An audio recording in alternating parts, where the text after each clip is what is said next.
Ie pia e toi mo amana ki wongona lele yatu. Ki he tapa ko toa pe o to tongani kai o maafo ki e mo tolo ko toa pe. Ko e si kau whaia ko mo me amai pa me he ngahi oto motu. Kai ki a whainga mali e ke mo kau whataha i ahoni ka wongona tu pe e tau polokalama whamafola ngā tonu ko ia o e ahoni ki he tapa ko toa pe o to tongani. Kai o maafo kai ki mo tolo ko toa pe mo me amai pa me he mo ngahi api taktaha. Tamba e ngalo a whenai, ahone to ai awha. Angi mei mua e matangi, wakane i kai tawala. Kane whawhana langi, tau viri atu ki mua. He koe kau matatari, tēnā o ausi ai whonua. Tapke a whia atua mafi, i o tau loto lotonga. Io, koe vuni walu o loto tatau. Koe siaila mo e nisi, o e hala whanonga. Pe au whanafotu, e ne whakahoko whatong ia, koe whaiako laulo taha, talu pia mei tuai. Tapke he welo koula, o e ono i kuonga, tama ko kini, tupo ono. Tapke tahine kuini o feina o e otu where ni te, tahine ko kuini na nasi, pau utuko aho. Tapke pirinis kalauni, koe whetu hopo, o e api ko riukawa. Tapu atu ki he whakaafe whakalangi o e aho, leiti tuna kai manu whiela kepa. Koe whaiako, mālolo. Koe pureako, mālolo. Pea koe ofisa ako mā o lunga, mālolo. He waa o e lautohi. Pea kubau taritari whiewhia koe. Tapu ke whaiwhekau, toke tātu i pulotu kātoanga, mo haa whakaolunga o tonga. Koe Palestini o se asi o tonga, pea koe pro-chancellor a Fukia, o e University whakafonua o tonga. Koe whaiako mālolo, koe pureako mālolo, pea koe pureako tutuku, i e koristonga. Tapke he pare mia o tonga. Watapoa tu ki he eik minista a ako, honorable, toke tā uhila mo e langi whasi. Members of the diplomatic corps from our foreign countries. Tapu ki he tareki tā potu ngā ako, mo ako ngā we iskerioko. Tapu atu ke kau tarekita, o ngahi waa ko toa peo ako, hi potu ngā ako. Tapu atu ke kau ofisa ako, maolunga, kau pure ako, mo kau whai ako, o tau lonuku, i ahoni, i holo whamanatu, e tonga high school. Mo tolu ko toa peo, mo mea mai he ngalu o pepea, mo e ngalu e a, o kou whakatulou atu. Mafi tō ki whare māma. Whakatamu ai motuani, ki whakatau la mātu ho panga i he polo kalama o e akoe. E tau polo kalama o kukonga e ua, o no tāpu aki, o e aho mahu inga whakawaha pureanga, o e kau whai ako. E konga hono wā, e toku whakakato ai a hono loans, o education policy framework. Ko ia hei kai ki utoi whakaloloa, hangepe koe polokalama o kui mua ia ki mautolu. Ka hiri pe e ni, ia kou kore, ki he Deputy Vice Chancellor o University whakafonua atonga, toki tā tankina moi moistin, ke ne whakahoko e rea taritari. Ka hiria, pe tau hoko atu ai pe ki he tau himi ulo aki, pe lau pa mo e tau reso ni, pe kou kore ki he wheituona whaifkau, whai e pe tau whakahoko e tau lotu kamata. Pe hoko mai ai pepe mo e lotu ai eiki, pe tau toki hoko atu mei ai. Ko ia, whakawhi ia toki tātang kina mo mustini.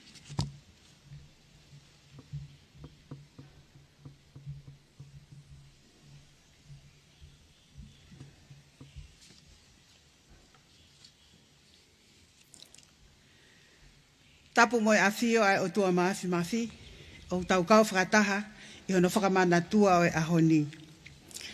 Tapu mo e whakaafe whakalangilangi o e aho whakamanatua whakamamanilahi o e kau whai ako, leiti me le tuna kai manu whila kepa, koe ofisa ako maalunga maalolo, pea koe whai ako maatonga. Whakatapu atu ke whai whikau toke tā pulotu lo fitu ka atoanga, Ko eiki Palestinio e siasi o Tonga, ka koe Pro-Chancellor o University whakafonua a Tonga.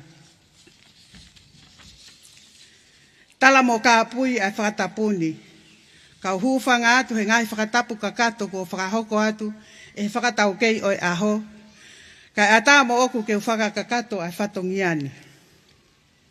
Tau whakawhetai ki he o tua mafi, i he ne whakahoko le rei a e tau amanaki ki he aho ni. O tau haka mo fiefia, pa o tau kau whakataha mo kau whaiako ko toa pe, o i kai ngata pe i tongani, ka ki maamani foki, i ono whakamanatua o aho whakamamani lahi, o i kau whaiako i he aho ni, kau whakahoko i he tau ko toa pe, i he aho nima o okatopa. Ko e whatongiani, ke whakafofonga i atua e eiki minista o iako mo iako ngāwe, Honorable Dr. Uhila Moelangi Fasi. Vice Chancellor o University whakafonua a Tonga, Dr. Guilio Masaso tui kolonga hau paunga. Ofisa pule ngāwe isikeri ngā luoko, kau tale kita, kau ofisa mo kau whaiako kotoa e potu ngāwe ako mo iako ngāwe, pia mo University whakafonua a Tonga. Ahano tali loto fiefia mo maafana, ai whakaafe whakalangilangi o aho ni, leiti meletuna kai manu fiela kepa. O kumau koloa ia, i o mea mai he aho ni, ke tau kau whakataha pia ke whakalangilangi i, ahano whakamanatua o aho o kau whaiako i he tau ni, pia mohono o wau lotu whakawhetai. Ko o mea he ni, o kune whakamahino mai, aho o mahu inga ia, ke toi whakotu ai ngā aue whaiako, koha ngā aue whe ngā aue aki. Recasting teaching as a collaborative profession. I he tākanga e tau whohe, aki e toi tandu maki, ai whakawhea ngai whakawhaiako, pa koe tau lalanga ia, haka hau mā lohi, mo lelei mai ako i Tonga. Mau fia lahi he tau kau whakataha, he o wau whakamanatuni. Ki e whanau mo e makapuna ho eiki o tau kau whakataha i he polokalama ko e ni, o ko o atu a taritari fia ki arik mo tolo hono kotoa. Ki e eiki Palestinio e siase o Tonga, ka ko e Pro-Chancellor University whakafonua a Tonga, whai whekau toke tātu i pulotu lo fitu kātoanga, o ko whafofonga atu a no taritari fia koe, o i kai ngata pe i ho mea mai ke tataki whakalau maaria a wheo i angani, ka koho o fuafua mea mai eni i ho lakanga koe uluaki Pro-Chancellor o University whakafonua a Tonga. Ka taki ke tau pasipasi i mai e makamaire koe ni, hoa o sia e tangata eki Palestini.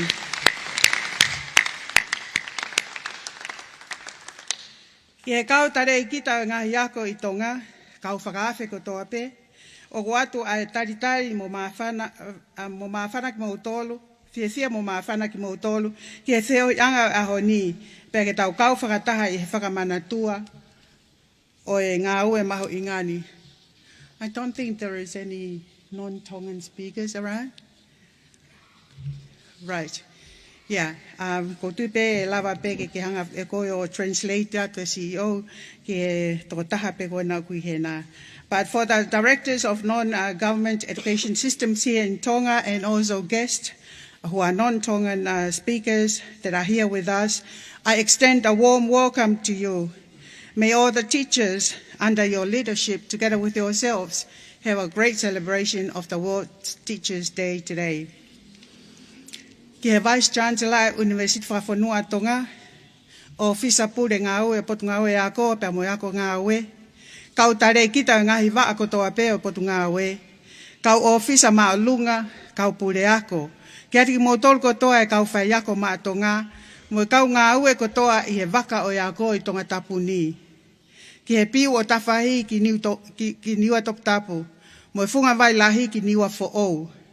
Whatawhata maa whana ki wawa o lahi, ki he funga e he si mo otu haapai, pe ke funga whanua ki e ua, aia o mo whanongo mai e he ngalu ea, ki he lot whawhetai aho ni, o ko taritari fia ki mo tolo no kotoa, mo loto hounga mo oni, he ngaue whakasewa aniti.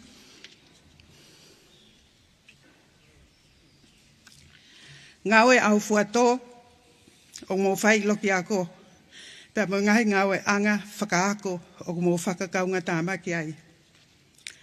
O ko whakafofonga ai atu a tari loto fia. Ak mo tol ko toa pesi ka inga mo kau whakafofonga o knau tol a kau whaiako mo kau ngaue ko nau tatau mai e whanonga angani. Neongo e mamahi e maawai kau tau kau ngā fia pe ke whakamanatua he ahoni ai ngaue oskia verenga maongo onga mo au fuato. Pea mo te ngawe aki nā tau whakahoko mai potu ngawe ako mo ngawe mo ako ngawe pea pehe foki ki a University whakafonua tonga. O kou taitari whia foki he nisi whanau ako kotoa pe ai au nau whafufunga i mai e kauifi a ako maalunga tonga pea mo koris tonga. Pea pehe ki whanau ako a University whakafonua tonga. Ma lo au pito o mou kau mai, ke polokalama mahu inga o e ahoni. Pea ke sola mo e vulangi, o tau whakataha i e lotu whawhetai o ahoni, o ku atu a tari fia, ke ati ki mou tolu mo e loto maafana e tau kau whakataha ke polokalamani. Ko e tari fia ia o e ahoni, mo e whakamanatu atu, ko e whai ako, o ku e kai koha ngā ue whakatafa aki taha pe, ka koha whanonga whengawe aki o iloi mo ia usia. Ko e whai ako, o kui kai koha ngā ue whakatafa aki taha pe, ka koha whanonga whengawe aki a iloi mo ia usia. Teaching is not a one-sided endeavor, but a collaborative journey of discovery. Ke hoko ai whatongia o whai ako ko ngā ue whengawe aki, pea ke whakamaho i ngā iai, mo whakaloloto ai, ai whatongia o tau whakahoko ko e whai ako maatonga. O whaketau mao a aho whakamanatu mohu tāpo i kina mo ke resi ia, pe hange ko e tau mua whakamamanilahi o e whakamanatu o e kau whai ako ke wanoa o anima, recasting teaching as a collaborative profession. Tā kanga e tau fohe, ake to e tanu maki ai whakawhiangai whakawhai ako, pe ake to e whakotuutu ai whatongia whai ako ko e ngā ue whengawe aki. Lewe vai whakauhaa.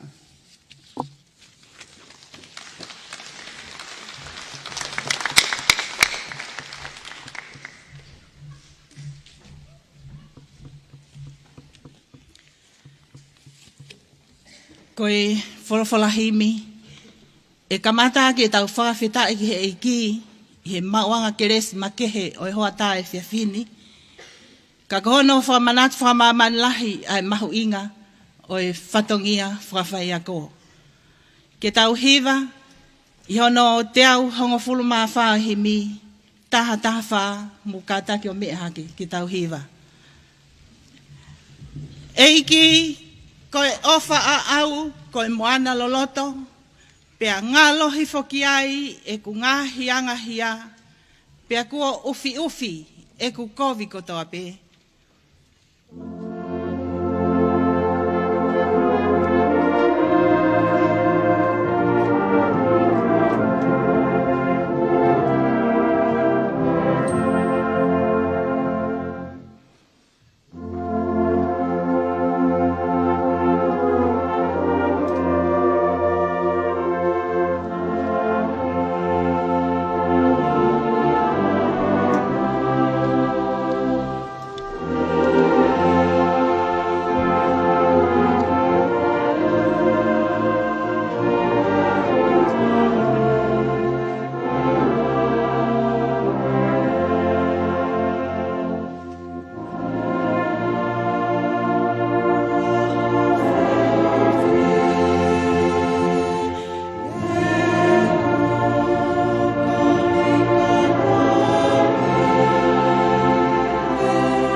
I he vai hoksino, pea vai moiloto.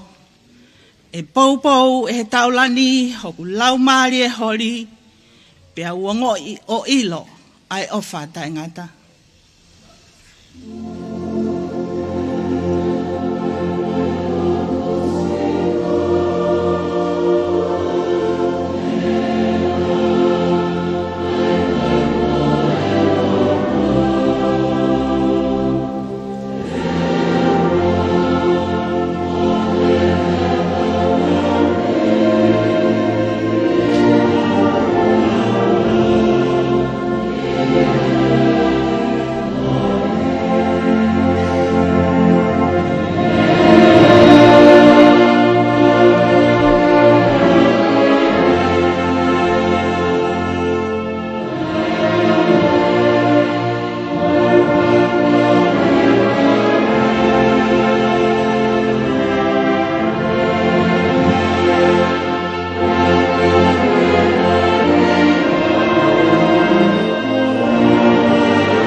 Toia profita ko Jeremia o fulu mafitu o vahe te ukamatalau ia mi hono nima i hono tata hapea i tau programa koe folofola enia Jehova malaya a koe mafi ai a tuu ene falala ki tangata e a kune tuunga ka kano hono iwi kai hiki hono loto mea Jehova. Tene hange koe tangata au noa i whanua mamate pia i kai tene ilo ai hau ai lerei ka tene nofo ia e ngai pot ka paku ka i he toa wha. Koe kere kere maasima o i kai nofo anga. Monuia, a koe mafi o tu ene whalala ki Jehova. Io, ko Jehova hono pare tua. He tene hange koe akau, o tō ki Hawaii, ia kune tuku atu no ngahi aka, ki ve vai tawhe, ia i kai tene malawahe, o ka hoko mai ai pupuha. Kai mata, pe ahono lau. Ia i tau la ala a, e i kai tene hoa, e i kai tuku ene fua. Koe whungani e mea ka aka ka koe loto, pe a kuhirio, hono kovi. Ko hai tene lava ke ilo ia. Ko au Jehova, o wau hakure ai loto, o wau sivi ai kofua, ko hike awat ke tangata, o tau mono alunga. O whata tau, ki fua e le whaianga. Koe paterisi, o ne tata o ai fua, na i kai tene whakatō. Pehe ai hataha, o ne mao koloa, o i kai ke hoa, e moe lao. E riaki ia, e koloa ko ia, i he waewa ene moui, e hano whakaosi, tene nofo, koe mare. Amen.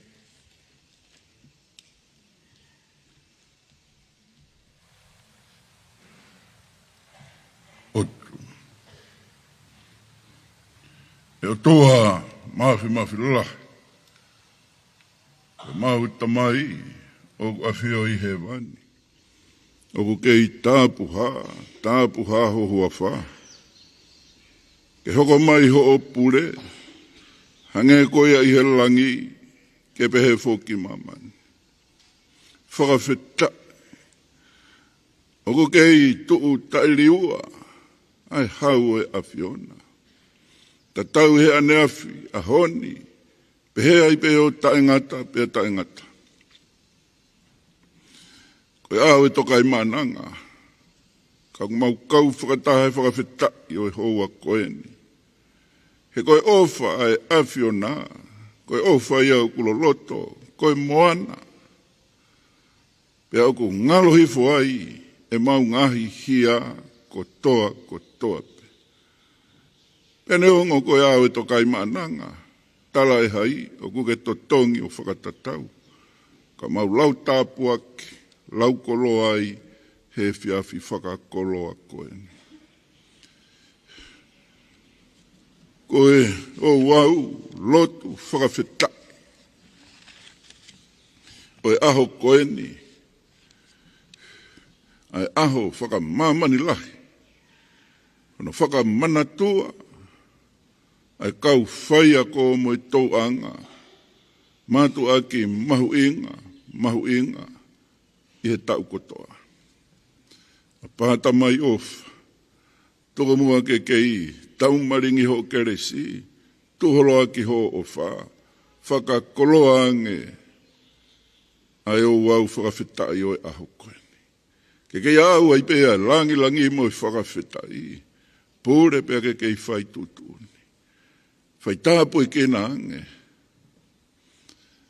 ai whakalangi o e aho,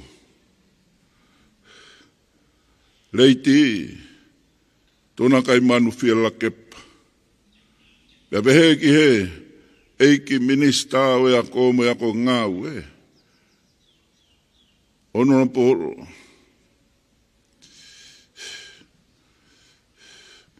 Whakakoloa ang eiki. Aho tamai o eiki.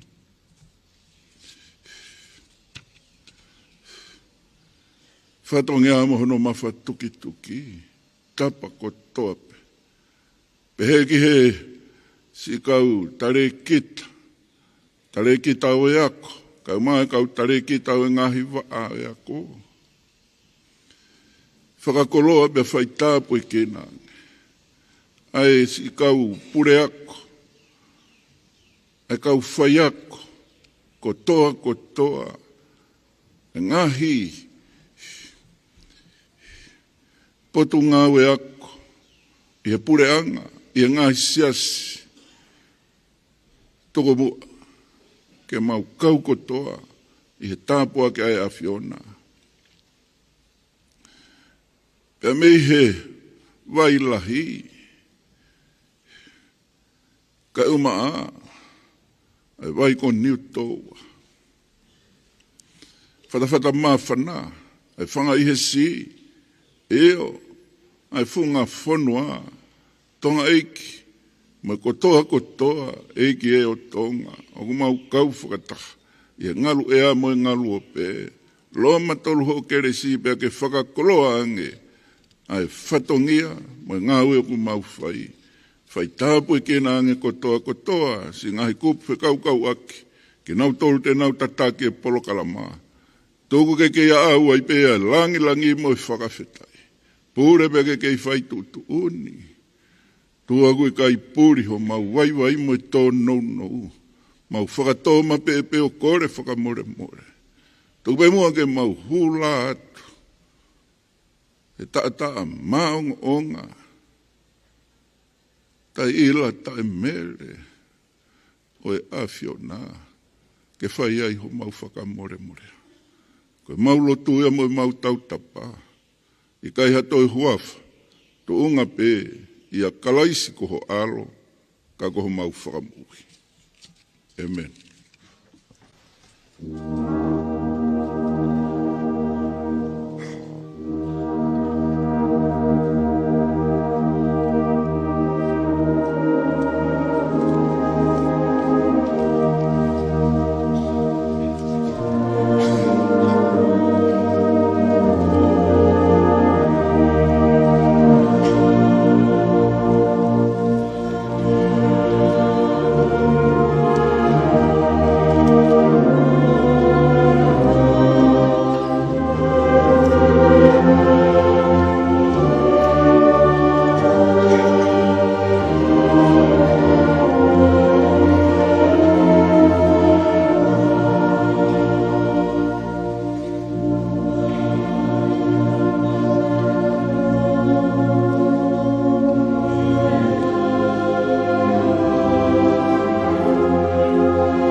whaftai ko toa bēki o toa mafi.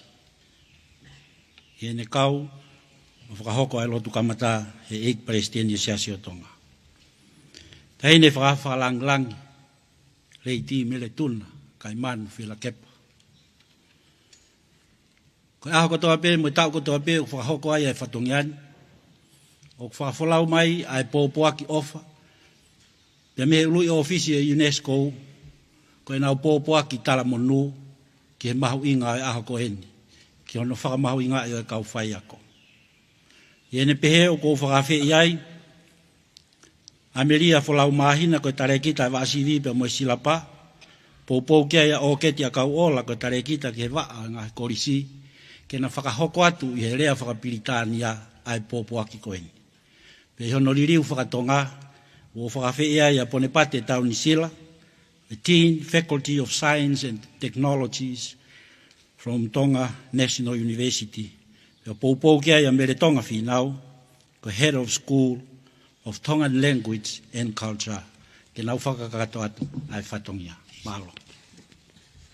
Joint message from Ms. Audrey Azoulay, Director General of UNESCO, Mr. Gilbert Fongbo, Director General of the International Labour Organization, Ms. Catherine Russell, Executive Director of UNICEF, Mr. David Edwards, General Secretary, Education International. On the occasion of World Teachers' Day, 5th October 2025, recasting teaching as a collaborative profession. Teachers are the backbone of quality education. They drive learning and inclusion in schools, and in doing so, strengthen the very social fabric of our societies. Yet, the profession is currently facing an unprecedented crisis, one requiring political mobilization at the highest level. As recently emphasized at the World Summit on Teachers, organized by UNESCO and the government of Chile. The Global Report on Teachers warns that an additional 44 million teachers are needed worldwide if we are to achieve universal primary and secondary education by 2030. In just 7 years, the number of teachers leaving the profession has doubled, further exacerbating the widespread shortage. This crisis is compounded by teachers' working conditions. Teachers all too often experience professional isolation with few opportunities for continued development, peer learning, and the cooperation needed to ensure effective teaching practices. Reversing current trends in teacher attrition and recruitment not only demands increased investment, but also policies that foster collaborative working environments throughout teachers' careers. This year's World Teachers' Day, held under the theme Recasting Teaching as a Collaborative Profession, reminds us of the fundamentally collective and relational nature of education. It calls for teacher collaboration in the classroom, in the digital sphere, and in decision-making spaces. In order to strengthen the motivation and resilience of these essential professionals and enhance the quality of education for millions of students. This mindset involves 3 key components. Firstly, rooting the profession in collaboration starts from the earliest days of a teacher's career. Shaping a professional identity grounded in cooperation rather than isolation requires peer learning, co-teaching, and mentoring to be placed at the heart of the initial and continued training. This is why UNESCO has supported the training of over 1.4 million teachers worldwide since 2018, providing them with opportunities to collectively strengthen their skills alongside experts and peers. Secondly, while no technology can ever replace the humanity of teachers, collaborative digital tools are bringing opportunities for educators to work together across distances and disciplines like never before. Teachers must understand how to leverage technology to effectively enhance connection, dialogue, and cooperation with peers and students alike. Thirdly, we must also strengthen collaboration in educational decision-making by recognizing the critical role of teachers when it comes to policy design and school leadership. Through social dialogue, teachers can meaningfully contribute to shaping reforms that reflect classroom realities. Meanwhile, their involvement in decision-making from the policy to school level can improve school climate, trust, and well-being for both staff and students.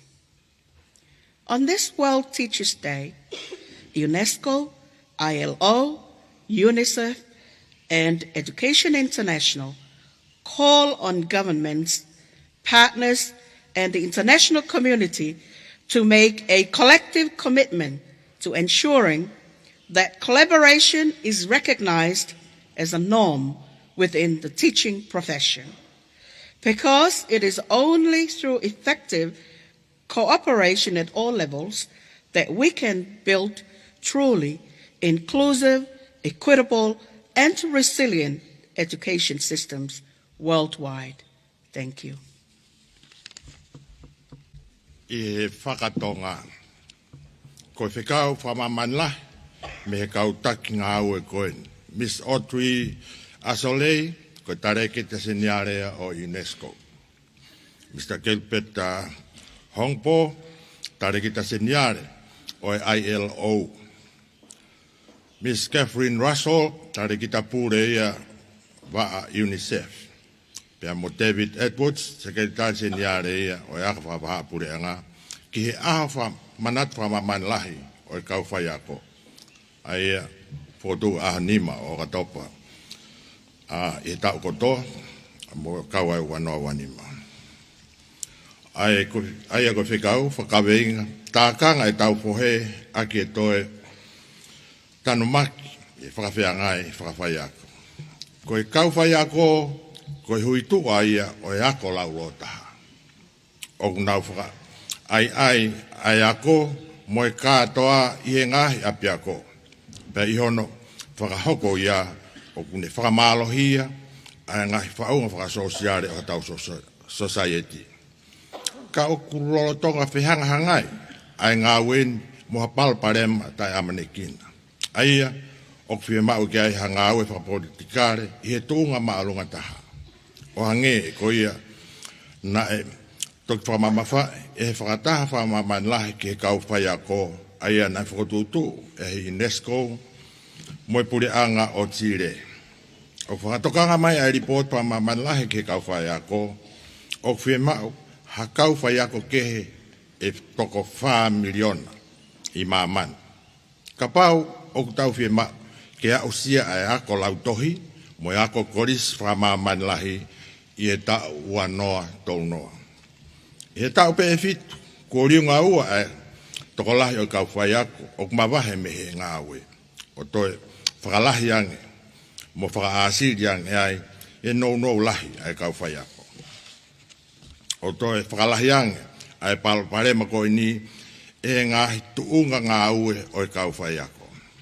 O wha ausia e kauwhai ako a hono whamawahe, whaprofesionale, pia si ai ngahi whainga maari e ki hohoko atuai e nau whakalakalaka.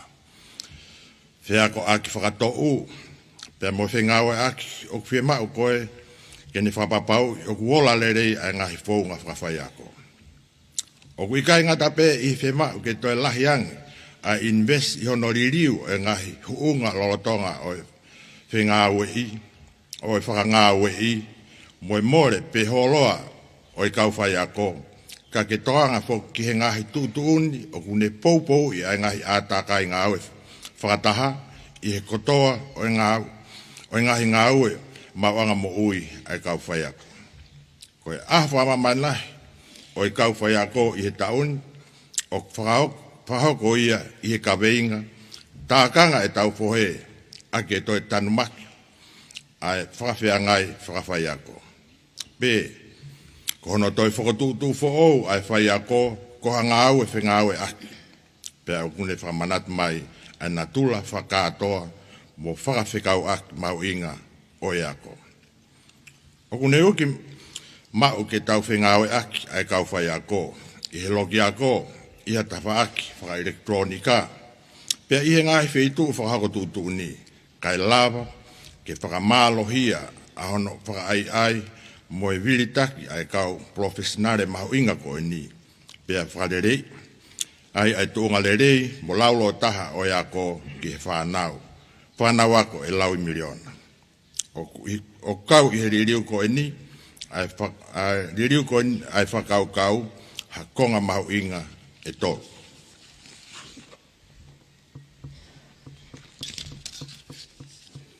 Uluaki, o kuaka, mo kamata e ngā ue mawanga mo uini, i he whengawe aki me he kamataanga ngā ue a whai ako. I hono whao hatunga whakaprofesionale, o kumahu inga i whengawe aki, o i kai koe whakamāwa he, pe whakafo i tui. O whia maulahi, ai ako whakatohu, ako i whakataha mo e whale i he uho e nau fofua ako mo e hoko atu. Ko uhinga e ni ko poupou i ai e UNESCO.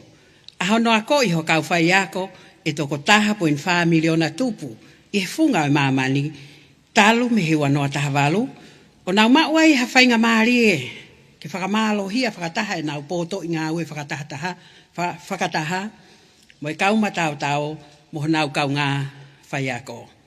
Ko hono ua, neongo ki kai ha teknolosia tene lava whetongi ai ulunganga whakaitangata o kau whai ako, kau ku omi e ngahi mea ngā ue whengawe aki whakaelektronika, hangahi whainga maari e ke kau whai ako, ke nau ngā ue whakataha i hangahi wheitu mamao, mo hangahi ta whaakilahi, pe ko te eki ai ha taimpe heki mua. Ko pau ke mahino ke kau whai ako, ai whaunga ke whakaau ngai ai teknolosia, ke whakalelei ai whehokotaki, whetalanoa aki, mo whengawe aki, mo kau ngā whai ako, mo whanau ako whakatau osi. Ko hono tolu, ko paufoki ke tanu maki ke loloto ai whengawe aki, i hono whakahoko e tuuni whakaako, aki a hono whakatoka ngai e whatongia mahu inga, o i kau whai ako, i hono whau o i tuuni, mo i tuunga whakataki o i api ako. I he whetala noa aki whakasosiale, e lava ke tokoni mahu inga e kau whai ako, ki hono whakafōtunga o i ngahi liliu. O ku hā mahino me iai e ngahi mo ni mea, o ku hoko i he loki ako. Pea i he taim tatau, e lava e he nau kau i he whai tuuni, me i he ngahi tuuni ki he tuunga o i api ako, o whakalelei e atakai o i ako, whalala, mo tuunga lelei o i kau ngā ue, mo whanau ako whakatou osi. I he aho whakamaman lahi ko eni, o kau whai ako, o ku kore ai a UNESCO, ILO, UNICEF, mo e ako whakawaha puleanga, ki ngahi puleanga, ngahi hoa ngā we, mo e community whakawaha puleanga, ke nau whai hatuku pā whakataha, ke whakapapaui, o ku iloi, pia whakatoka ngai e whengawe aki, ko ha mea anga mahenia i he ngā we whakawhai ako. Ko uhi, he utok whakafou pe i whengawe aki lelei i he kotoa o ngai tuunga. Ke tau lawai o langa, hangai whaunga ako whakamaman lahi o ku uho aki ai kau katoa, pot tatau mo na panga maari e mo kau kaua o tae ue ia. Malo. Malo atu honoro. Whanongoa ai pōpō aki talamonu ko ia pe me he UNESCO ke mahau inga o tau tolu kau whai ako. O kore atu, tau hanga mua taritari e pōpō aki a ki tau pasi. E mahino o tau taritari fia ai pōpō aki ko ia. Malo. Hei ni whakalang. Kai talu e tu holo aki mai e whatongian. Mo lava mai ai kau whakalang i keheke. O ku kehe a honi ia. He koi wheitu una ia koi whai ako ki aki mautolu. Koi ofisa ako ki he kau pure ako. Pea ku mau ongo i ku mau fia. Ke tari ai wheitu una. Koi polokalama u tau hoko atu ki ai. Ke tau hanga mua whakailonga i makehe. Aki nau tolu ko toa pe kau whai ako. Ko nau tō tau. Lolotonga e nau whakahoko whatongia. Pea koi tau whakailonga i ko ia. O whai ai kore ki he wheitu una pea moi matanga. Ke tau kātaku wha more mua mea ki o lunga. Ke tau whaiha whakaapa mini te taha whakalongolongo. Ke whakailonga i aki ki nau tolu. Ko nau tō tau. Lolotonga e nau whakahoko whatongia. He tau e taha koeni. Te uhanga peo taimi e tu e tau mini te taha. Pea toi whakailonga atu. Teu kamata.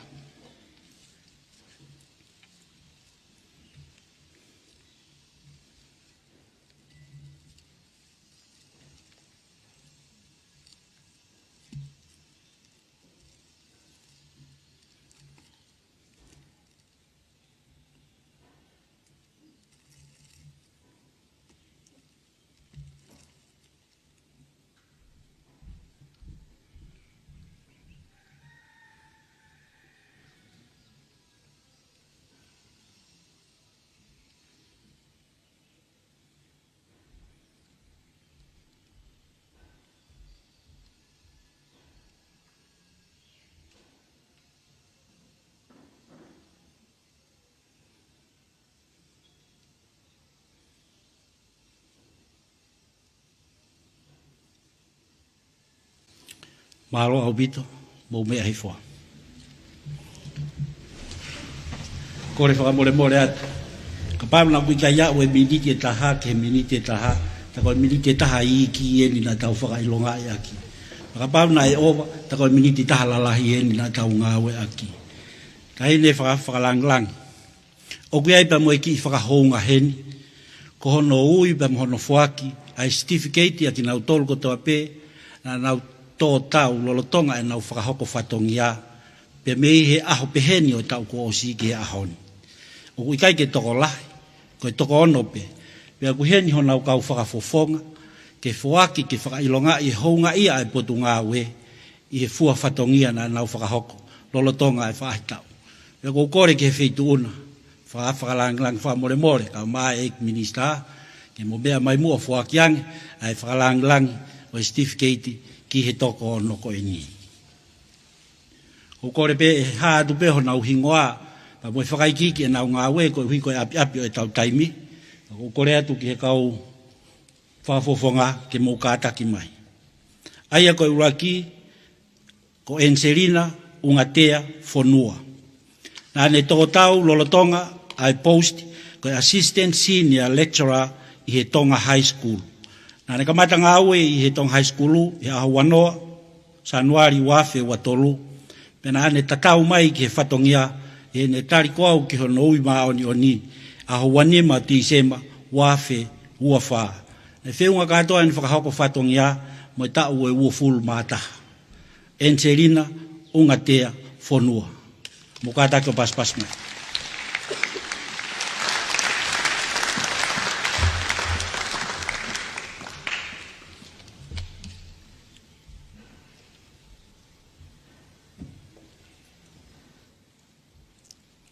Malo.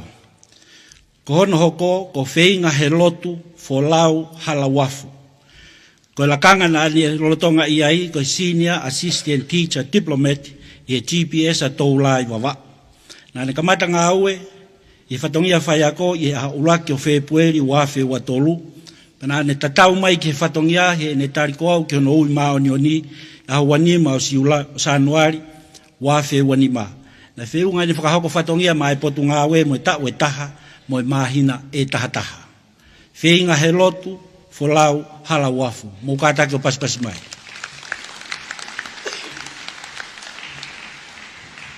Koe hoko, ko siutaka, i whanga whinau re eveni. Koe lakanga nā ne tōtau ai, koe Senior Assistant Teacher Diplomat i he GMS toko mololo. Nā ne kamata ngāwe a ulaki o Sanuari wafe hongfulu, nā ne tatau mai ke whatongia he a tolu noa o Sanuari wafe wanima.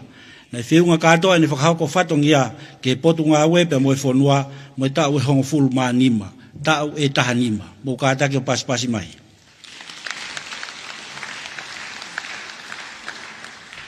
Koe hoko, ko Daniela Mann. Nā ne hoko ko Senior Lecturer pe koe Pen Master i he Tonga High School. Nā ne kamata ngā aue a hotolu o siulai ua awhe. Nā ne tatau mai ke potu ngā aue, ne tariko au ki hono ui mao nioni, a tahaua o epeleri, wa awhe ua nima. Whiunga katoa ne whakahoko whatongia mai potu ngā aue, mo tau e ua fulu maa wha, mo i mahina e wha. Daniela Mann. Mō kātake o pasipasi mai. Koe hoko, ko Mere Lynch tau malolo. Nā ne whakahoko whatongia i he lakanga ko Assistant Teacher Graduate i he Tonga College i Atere. Nā ne kamata whakahoko whatongia a huataha o Akosi, wafe ua tolu. Nā ne tōtau, bea ne tatau mai ki he potu ngā ue.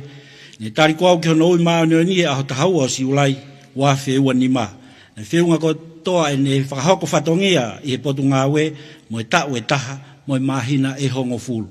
Mō kātake te pasipasi mai, whafofonga ia o Mere Lynch tau mālolo. E koe whaka osi, ko Viliami hala api api. Ko Viliami hala api api, nā ne whakahoko whatongia he lakanga, ko e Transport Pool Supervisor i he potu ngā ue ako, i he tawhaki o e Transport Pool. Nā ne kamata ngā ue, i a hotolu a kosi wa whetahataha. Pena ne tatau mai ke potu ngā ue he ne tariko au ki hono ui mao ni i a hotolu a kosi wa whewanima. Ne whakahoko, whiunga katoa ne whakahoko whatongia ke potu ngā ue pa moe whonua, moe tau e hongo fulu, moe mahina e wha. Koe whakafofonga o Viliami hala api api kuone pekia. Mō kātake te pasipasi mai. Malo au pito. Ne lava ia e whatongia ko ia. O kōkore ki he iwi ko ia ai Tonga High School, Colton Price Ben, kene omi mua hatau ki fo i whasi, pia ka hiri ia, ko whakawhe ia tangata ik whaifkau, kene whakamore ka ne whaiange mua halotu tāpua ki makehe, koe hui koe kaweinga ko tau whanongoa he ahoni, ko mo manatua ai ki nau tolu ko nau tō tau, he lolotonga e nau fua whatongia. Pia ka hiri ia, whakamore ai pēe whitu una. O whai ai pēe ha tanumaki whakalau maari o e aho o whakatatau pēe moe kaweinga. Pea ka lava ia, pēe kou kore ki kau iwi pēe mi he Brass Band ai Tonga College, ke nau toi hoko mai o whakahoko haki fo i whasi. Malo au pito pa tau tok hoko at mi ai.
Ko le veke tau pai mua halotu. Tāpua ki makehe e he kaweinga mo mahu inga we aho koeni. Ko e kaweinga o ku toko mai tau polo kalama o ku kauai. Ai lotui o e aho whakamamani lahi o kau whai ako potu ngā ue kau whai ako me kau ngā ue o ku lolotonga whakahoko whatongia. Pea oua mua nā ngalo mana toa whoke ai si kau whai ako, ko nau tōtau, e whakahoko whatongia, me he aho whakamamani lahi, o e ako, o katopa, o e tau ko o si, ke ahon. Ke kai ngata i, kai mana toa, e kaweinga o e, whakamamani lahi o e aho koeni, ke tākanga e tau whohe, Aki e to e tanumaki, e whakawhea ngai, whakawhai ako. Koe tāpo aki, whakaelo ne. Ke teke mau tolu kotoa, kau whai ako. Eiki minista ako, e peheki he toenga kau ngāue kotoa, he ofisi ako, potu ngāue ako, pe peheki he ngahi api ako. Ke whakamonoi ako e Sihova o tauhi koe. Ke tuku. Ke ulo e whawhonga o Sihova ke a te koe, o ne alofa ke a te koe. Ke hike hake e Sihova hano whawhonga ke a te koe. O tuku ai whia maari e ke a te koe. Ke tau lotu. Whakawheta. Whakawheta i ke Sihova. E ku kei anga lere ia, pia tolonga o taingata ene ngahi alofa. O kai kei aha kino i mea ia e pūri, he koe aho e tokai mananga. Ai aho, o ku whai ai hono whaka manatua, ai mahu inga, o e kau whai ako, mo e tau anga ku nau whai. Ko ia e tua ofa. O ku mahu lotu, pe te kāki hake, ke whaka malu pe mua he tau kupu, mafi ala mai te o e awhiona. Ai eiki minista o e ako, ono po toke tā uhila mo e langi whasi. Pea pehe ki he, whakalangi o e aho. Leiti tuna kai manu whila kepa. Kai uma e tare ki tāko. E kau tare ki tau e ngahi wa a kehe o potu ngau e ako. E kau pure ako, e kau ofisa ako. E kau whai ako. Pepehe, e kau paresteni mo e kau taki. O ngahi potu ngau e ngahi ako ai siasi, kau whai ako, kotoa, o tua e. Ke tau maringi ho keresi, pe tau lo fuu ho tāpuaki. Whakakoloa ange whatongia. He oku mau ilo, koe whatongia oku ma mafa. Kai lava ia ho mau whakangata. Kau pa uri ange whau e wā i hala. Ka koe mau whakatua meri e, mau amanaki lere i, o koe he awhio nā, mau aipe. Ke behebe mua ho tataki, ke behebe mua ho whai ange whakakoloa. E ko koe e ta whenga tāpua ki, ai vi mo e mālohi, whai aki ho nau whakakoloa mo nau whakainasi. Ku mau whanongoa, ai ongo, pia meihe ului ofisi, kau taha whakamamani lahi. Kau taha whakataha taha, a mamani, pia ku kafo e mau moki. He ku mau ilo, e tono no lahi, koki mau tolu pia fuki. Ka ku whai pia e whakahemata. Oni pia e kore na whai e tauhingu e. Tai tuku mai pe mua hatau mesi. ke whai hatanu maki moha keri takai, he iai pe fua ke tori. Pāta mai ofa, ha ngai fofonga, pea ke whakakakato e maulotu mo e mautautapa. Whai amei langi ho mautapu e kina whakataha. Au ai pea langi mo e whakawhitai. Te mau kei whakatoma pe o kore whakamore more. O mau ai wai mo e tō nou. Ke mere mo atu pe tātā o kāre ware. Whakakakato a mua. Ai lotu mo e mautautapa. Whai aho mautapu e kina. Ia kalaisi ko alo. Ka ko mau whakamu ui. Amen. Ka tau hoko atu ai pe, ki tanu mā ki whakalau maari e. O kou mātua ki apasia, ki tolu tahi o tua i helangi. Ta mai alo, lau maari e mā oni. Tapu pēr mo e whakalangi o e aho. Leiti tuna kai manufia la kepa moho iki. Tabu mo mafito ki whare mama. Heke a mafita e uluafi mohama tāpure. Tabu mo iki minista o e ako mo e ako ngā ue. Honorable toke tā uhila mo e langi whasi. E ako o kore ke whaka malu atu pe mua. E whakatapu ka kato, ko au whaki, he ka mataanga o e au whakawhetai o e aho koeni.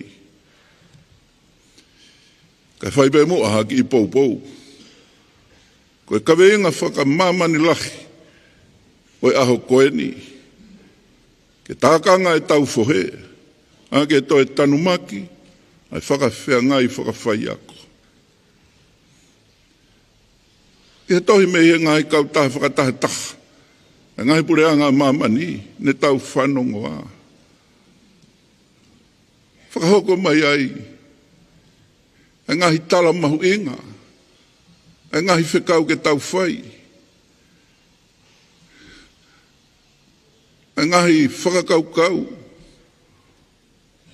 Mo ngai tāsi pinga mo e palani ke whakakakato. Lahia, e kou tui ku tau tā i maari e ko toa he tau whanongo ki ai. Ko mea ku wongo ki hoku loto, ai tala mahu inga koe ni o mai. O ku toko lahi a kau whai ako, ko nau tukuange e nau ngāu e whakawhai ako.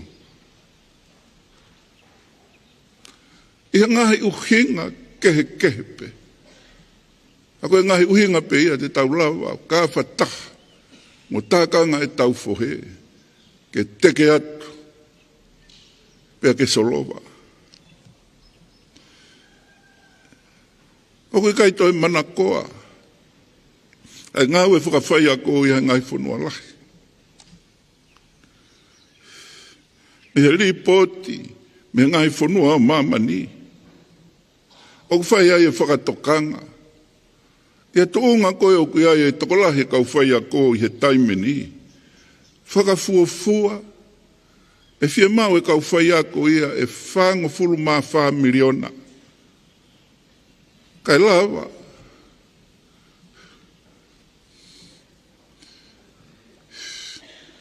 Ke lato e fia mau. I wanoa tolu noa. Ke kau whai a ko ke ngai lau tohi. Pea mo e ngahi korisi. Koe whakalolo mai. Ka tuku pe mua ke tau lawe nou ke kaweinga. Whakamamani lahi. O e aho. O e kau whai ako i he tau koeni. Ke tākanga e tau whohe. Ake to e tanu maki. Ai whakawhea ngai whakawhai ako. O kai puri koe aho matu aki mahu inga eni, he tau kotoa ki tonga, ma ngahi whanua kotoa o mamani. Ono whakamanatua, mo whakalangi langi, ai kau whai ako mo e nau tauanga. O kou whakaamu pē. Koe ki pou nou he aho ni. E toko ni atu. Kia ngahi whakahoko whatongia ma mawha. Mo mahu inga. O ko mou fue si a kau whai ako. Koe wholofola na e lau. Sere mai awa he taha fitu. Ko tui ko tau whanongoa pe aku pāki atu pe he tau polo kalama. Tuku pe kau tau mai pe haki vesi. Hai vesi fitu. Sere mai awa he taha fitu vesi fitu. Oku monu ia ai tangata. Oku whalala ki a Sihova. Pe ako hono amanaki le rei anga a Sihova. Oku monu ia ai tangata. Oku whalala ki a Sihova. Pe ako hono amanaki le rei anga a Sihova. Ko Sihova pe, ko tau whalala anga. Ko Sihova, ko tau amanaki le rei anga. Koe te whalala ki ha taha. Koe fo i whiri whaka fo i tui a ata. Pea ui kai ngatai. Ka ui hai bea ngahi makat unga. O e te whalala ko ia. Hange ko e ni. Koe toko taha ko ia. O ku ulanga ngalerei. O ku whai totonu. O ku ofa. O ku fie tokoni. Pea ku tau kei. I he malai koe, o ku whai ki ai e te whalala. Pea moha tau ngahi makatu unga pe. Ka koe toki mea whakalolo mam oni, mo whakamamahi. Ka pau e paea, pea tonoa e te whalala ku whai. Pea ku whaahoko pe ai mea koia, he ngau e whakawhai ako. Pea moe potu ngā ue ako.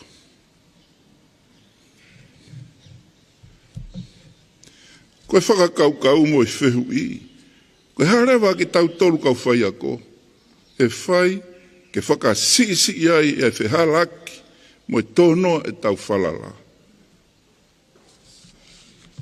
Koe whakakaukau ia mo e poupou e whakamamafa ki ai.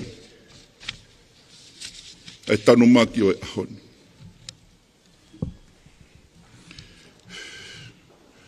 Koe whakau o omi koe he tau wesi, ke hiki e tau whalala ki a Sihova. O monoia e tangata au whalala ki a Sihova, ko hono amanaki le rei anga a Sihova.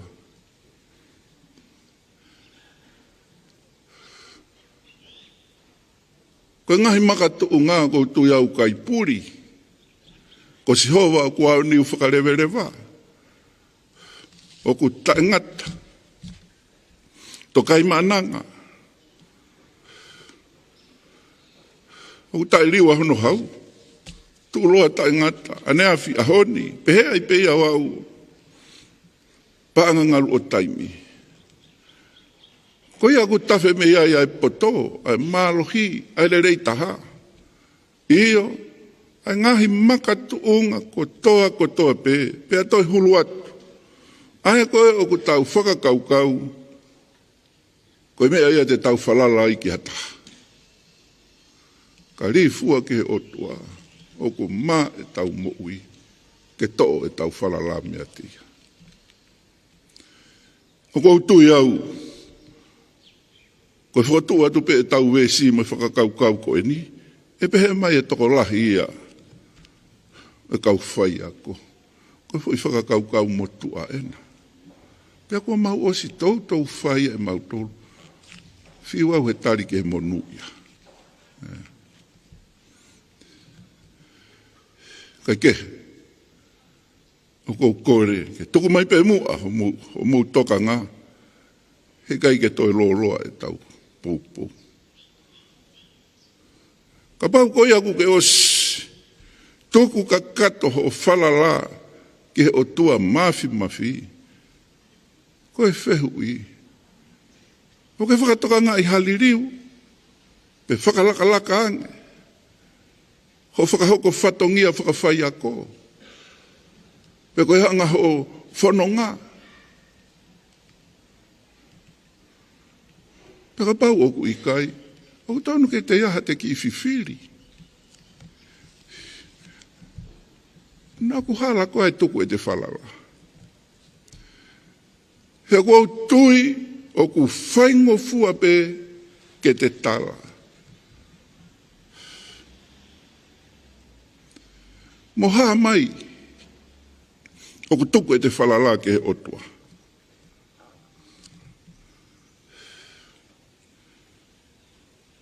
E he tuunga o e mo ui ai whai ako mo ne whakahoko whatongia. Koe whai ako koe o ku whalala, pea ne tuku ange, ke pure ai otua, he ene mo ui mo ene fua whatongia.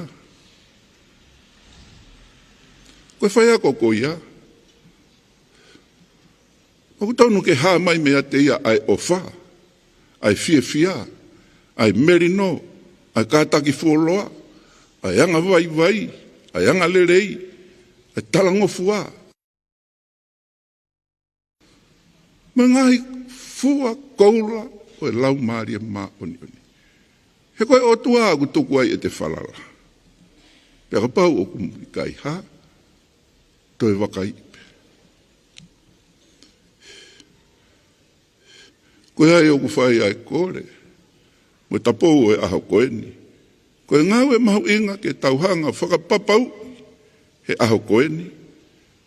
Ke whakapapau e o ku hiki e tau whalala ke he otua.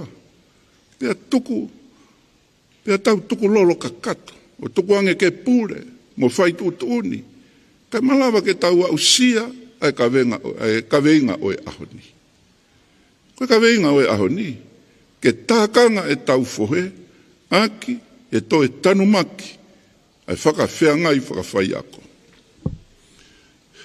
Mawenga ko ngā uru aki, koe tākanga e tau fohe.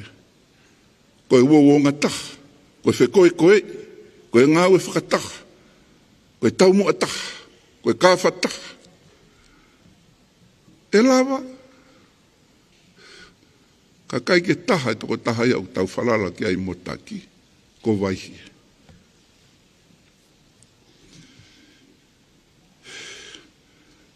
Koe konga hono ua, koe ka weinga o mai.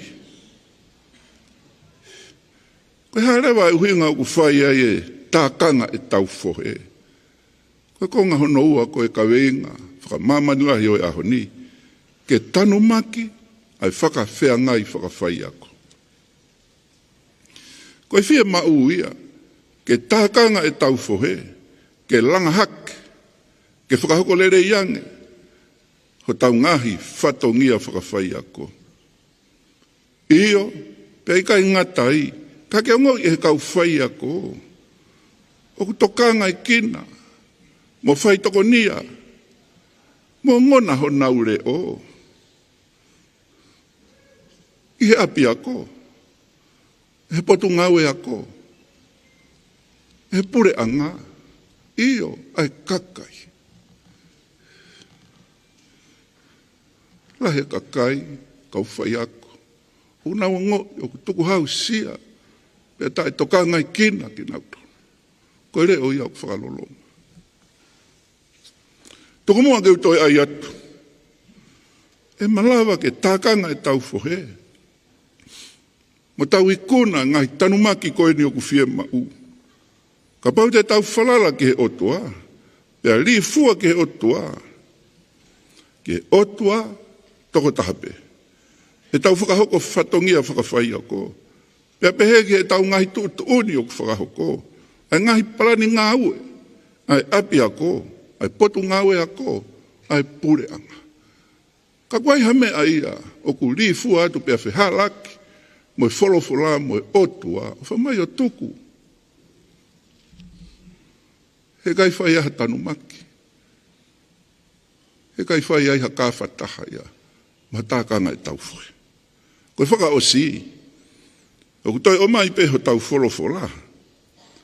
Vesi walu. Koe tala ofa, mo e tāpua ke mau eha toko taha. O ku whalala ki he otua.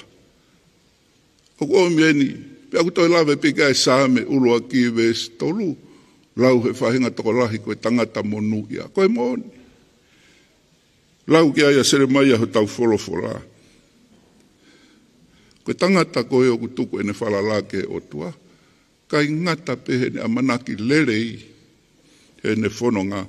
E tatau ia moe a kau kua tō ki he ve e vai tawhe. Ai a kua omi hono fua i hono ngāhi whahi tau. Pea ko hono lau foki e i kai mai. Pea ko ia ko toa pe o kune whai e monuia. Whakatau ange o tua mafi. Ke tau maringi ne tāpua ki. He teki laka. E tau koeni. Ke tau kahauna. Amen.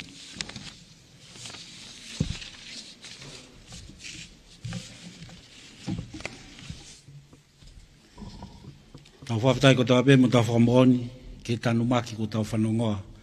Me he tangata hei presidenti, ka koe pro-chancellor ia, ai wā university a Tonga.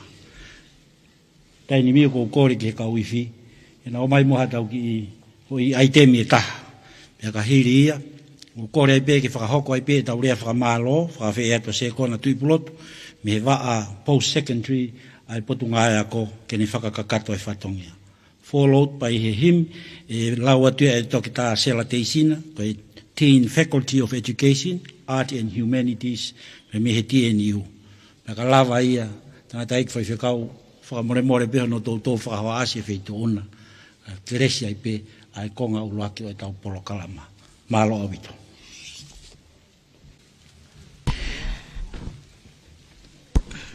Hangi pe ko ia mo mea mai ki ai, ai a o ko i heni foki ai whana wako, ai apiako maklonga ko ia a Tonga, ai au toi whio pe i he ngahi le volo ko ia ai ako, ai e Form 7, Form 5, pepe foki ke kau wifi palasa, amanaki ke whahoko haanau hiva i he hauani, pia ko ia ai o ko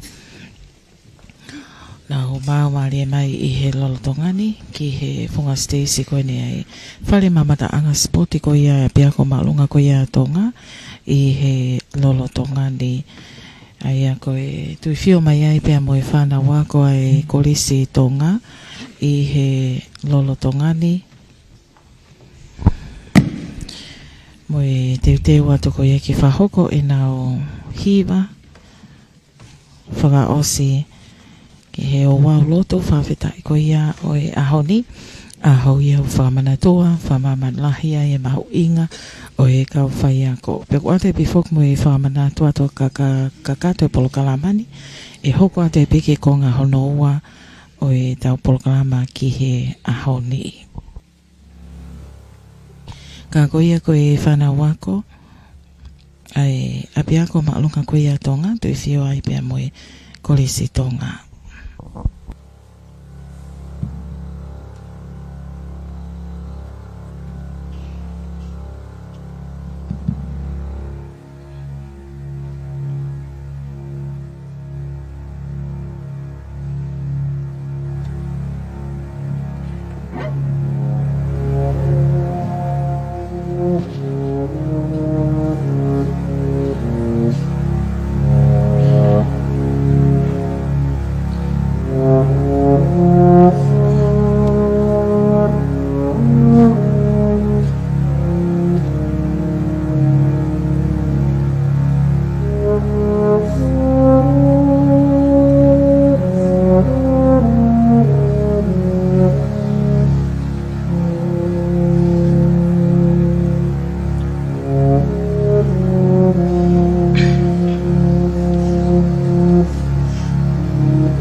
You raise me up so I can stand on the mountain.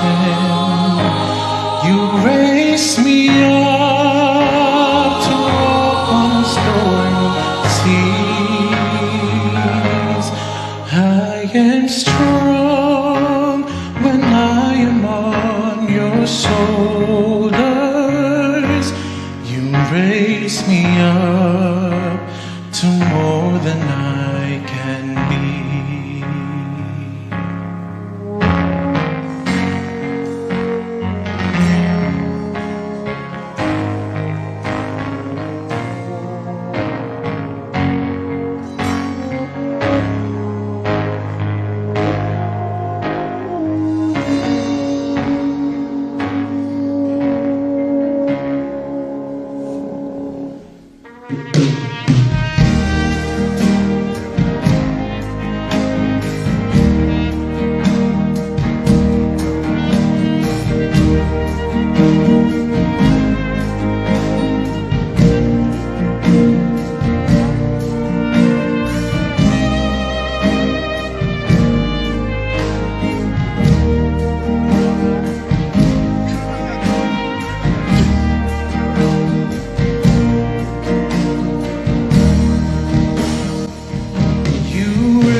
tonga te te watu e pi ki he lea whakamalo aia e whahoko atu e se kona atu e poloto ko e tare kita ia a e waa post secondary e Tibet. Tapo e unualu e Aurora o e tauakapa ka koe tui o taimi mo i taniti. Tapo me la a o no i kuonga koe la a o kei tuu whakataurama karapononga. Tapu me tahine kuini o whina tonga kuina nasi pau. Tapu ki e whakawhakalangangi o e porokraman leiti mere tuna kaiman whirakepa o whisako maarunga kia wa ai rautoi mo whaia ko maatonga maaroro. Tapu ki e Pro Central whaipikau toke tā tui prot lo fitu kātoanga hako ek president ni sia tonga e whakatapu ke ek minister e ako mo ako ngā oe Fonua mo savea. Mo koloa whakai natula. Toka ta uira mo lang fas. Pea ko whakatulou. Mo i tupe kotoa pe o kui he paenga. Ka hufanga atu. He awa o kakala ne muaki he kātoanga. Kai o koe whainga maarie ke whakato e whatongian. Ke tulou. Mo e laione o tōtō whai ma e kura. O ko ona ai misi. Mo e ānaua. Ko tau whatongia aki. Ki e whanua. Whakalangalangi. Leiti mere tuna kai manu whirakepa. Ko eiksia e porokalaman. I o lau maari e lelei. Ka ke mea mai. Pea ko tau kato ai. Ki e tanunga puropulani. Ne tonu manga ai e ngahi puropula lelei. I ono teu i me kau mātea ki i whatongia whakawhaiako. Pea whakoloa aki. Ai matematika. He koe teu tangata ke matua i whanua. Ke oua nā tūkia. Hono kakai mo i whanua. I e whakatamaki. O i masiwa ilo. Ka tau amanaki lelei. Ke haamu whanua, he kua lauta kau whata, ke piki ki he kakawala. Oku hounga, au pita ho o mea mai, i he aho koen. Ke Pro Chancellor, o University whawhanua tonga, whawhikau, tuprot kātoanga. Ko e sewa anit whakao whatongia. Pea nengo pea kuma siwa, kai kai ke tuku, pe ria ki o koka ke kaina ke hea. Ka ko whawhonga tua i e minista e ako, mo e ako ngā ue. Tau ta hura mo e lang fas, pe ke vai sensara, tau ta masasa paunga. Mo ngā hito unga tari whatongia katoa pe o e ako. I o mea mai koe whunga niua, o kakala o e te fia. Pe moni pe e tala ia ne whai e mote ki aiga e seta. Ne ui pe koe ki e lakangani, koe uhi, koe aho peheni. O mau koloa ia, pe o mau whakawhita iai. Hene kamata ke mau he, o takta whalala pe ki hono mawhai, kai ria ki whalala anga ia. Ko Sihova, ko manakilele i anga pe ia. Ko ia pe ia mea, e tāka ngai e mau fohe, i e whatongia whakawhaiako mātonga. E minisa, o iako mo iako ngāwe, māro whau, ai tataki mai e waka, o iako he tau koe ni. Ko turi ke whakato e whatongia katoa pe, kai hiri o, ai whanau ako, iloki ako. Pea ko whamaro at, ke vai sansala, tau tamasasa paunga, kai peke CEO iskeri oko, i he lango waka maarie, kua whai. Whamaro lahi atu, ka ngotolu, o mou whakahoko whatongia,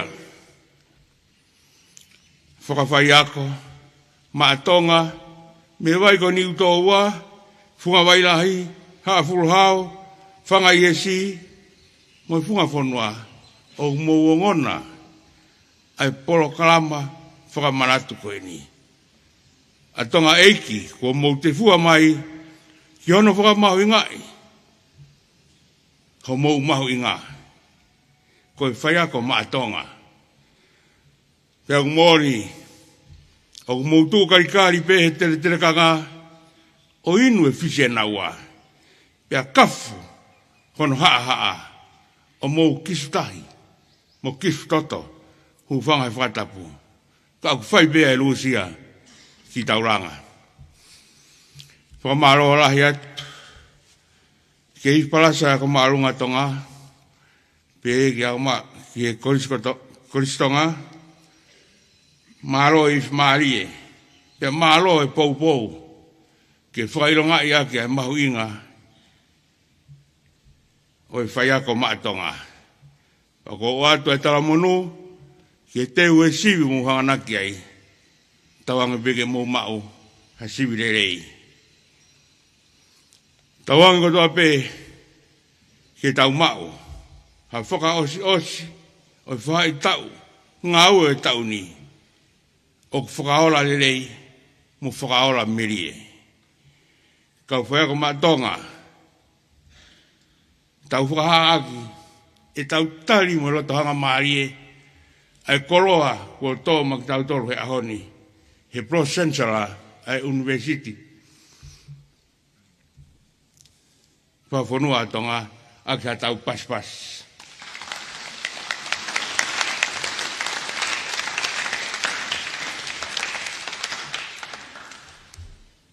Tākanga e tau whohe, aki, e toi tanumaki, ai whakawhiangai, whakawhai ako, lewa whakawha, tua whai.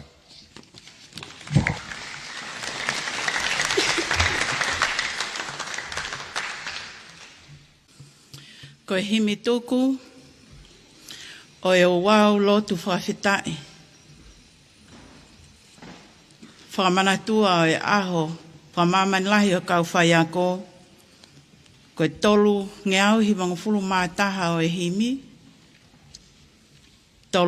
tolu hiwa taha, whamore more, ka mō mea hake tau hiwa.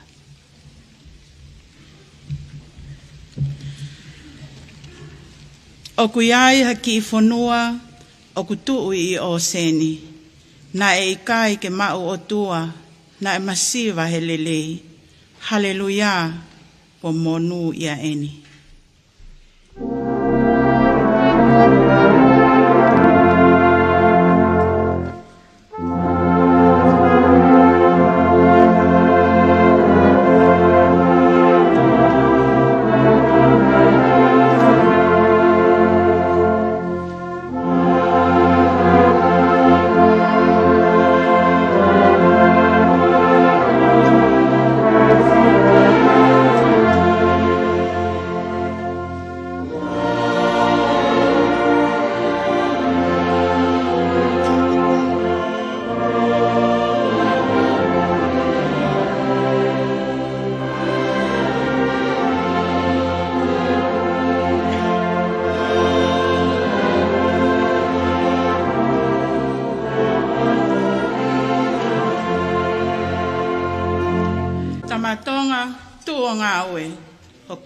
Ke whamonu, lotu ki he eiki maupe, ke ne poupou ki he lotu o malui atu pou.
Keles, au tau eiki ko sisu kalaisi. O whalai ai tamai, wheo, ma lau maria ma oni. O ngahi alo o wha, o ngahi tāpuaki, Kia teke mau toluni, hono ko toa pe, o amua na ahili, kai whai pe o taingata.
Malo, mukata kwa more pe te bea hifo kilalo, ko lava ia e tau konga uluaki o polokalama e ahoni. Fa malo atu no ke tau himai ai molu malo e hawhangani, a tau hoko atu ki he konga hono wa, ko hono hifoaki, ai framework ko ia, ko education policy framework, ma e potu ngawe. Kore pe ki he lotonga tau tatari ki he ka wifi ke ne tukumai ha tau ki ifasi, kai whakakakato e whatongia, taimi tatau pe, whamanatu atu kau whaiako. O kui toa e potu ngāwe mo ui, i he tawhaaki whakahihifo, o kui ai ai ngahi tokoni ai tau te whito kia ki mautolu kau whaiako whewhine, ko hui koe whakautua ko ia e kansa, pe a kātaki koe whakautua ben ke kakai whewhine, koe ke te kau haka kai tangata i ai, ke maulawa atu ki ai he osi koe ai polokalama e ahoni. Whamalo atu, lotonga e tau taritari, ki he whakakato e whatongia ki ngahi polokalama hoko. Mahalo au bitu.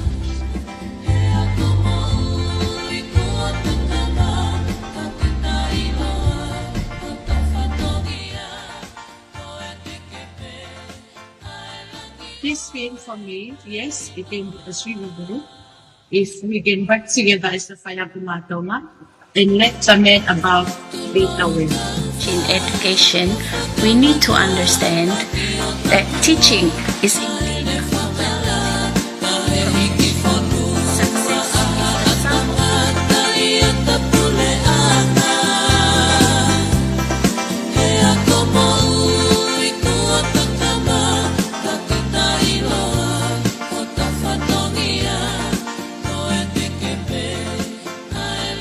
This came for me, yes, it came because we were group. If we can work together as the Whayapumatoma and let Jamet about data win.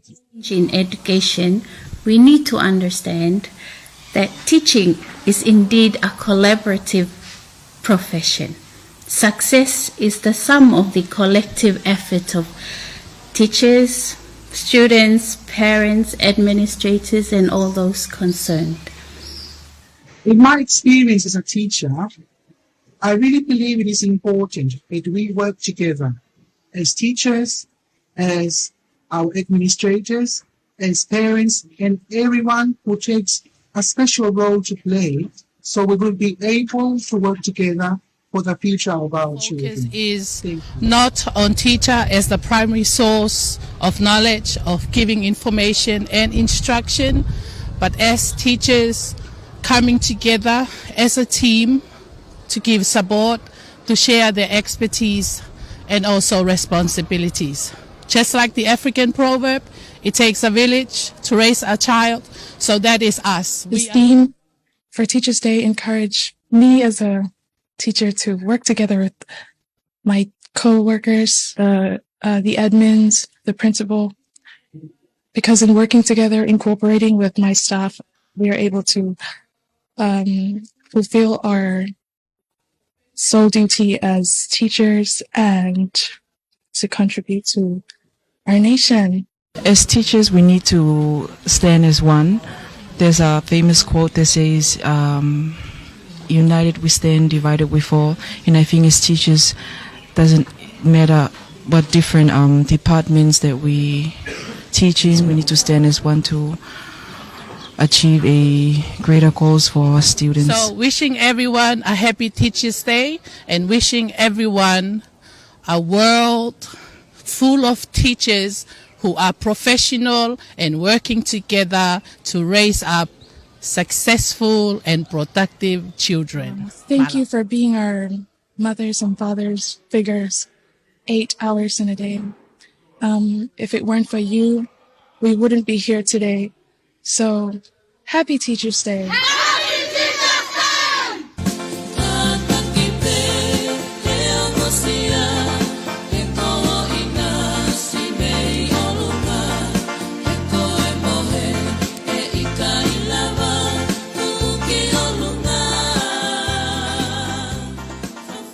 Koe pot ngā we a ko, koe waka ia o a ko I ho tau whonuani.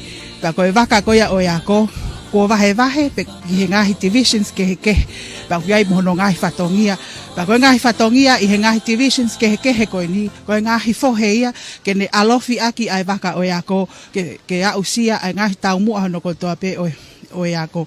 I he ta uni, o mai ai ka venga koe ni ke tautoe wakaia a ngahi fohe I ngahi tawha aki kotoa o ia ko ke whai hono wakaia ke whai hono whakaloloto ka koe waka koe o ia ko division lahi taha o iai koe ai kau whai ia ko pea ngāri ko whamana tua pe o aho koe aho ia o kau whai ia ko ke whai e whakaloloto kai lava o tākanga e tau fohe koe whakaloloto ko ia he kai lava he whai ia ko toko taha e fie mau ke whakaloloto ai kotoa ai ngai division kotoa ai potu ngā wea ko kai lava ke tākanga e tau fuhe. Pako e whakaivia ko ia mo whakaloloto o kwhai I he kotoa ai ngai division e potu ngā wea ko e lava ke mānawa hake ai kau whai a ko e lava ke whakahoko lelei he kau whai a ko ho nau whatongia I loki a ko. O tō I koe I he kawe ngai a te ia pe o kune omi ai whakaukau mau inga ke tākanga e tau fuhe ai a whi mau ke tau o ngata.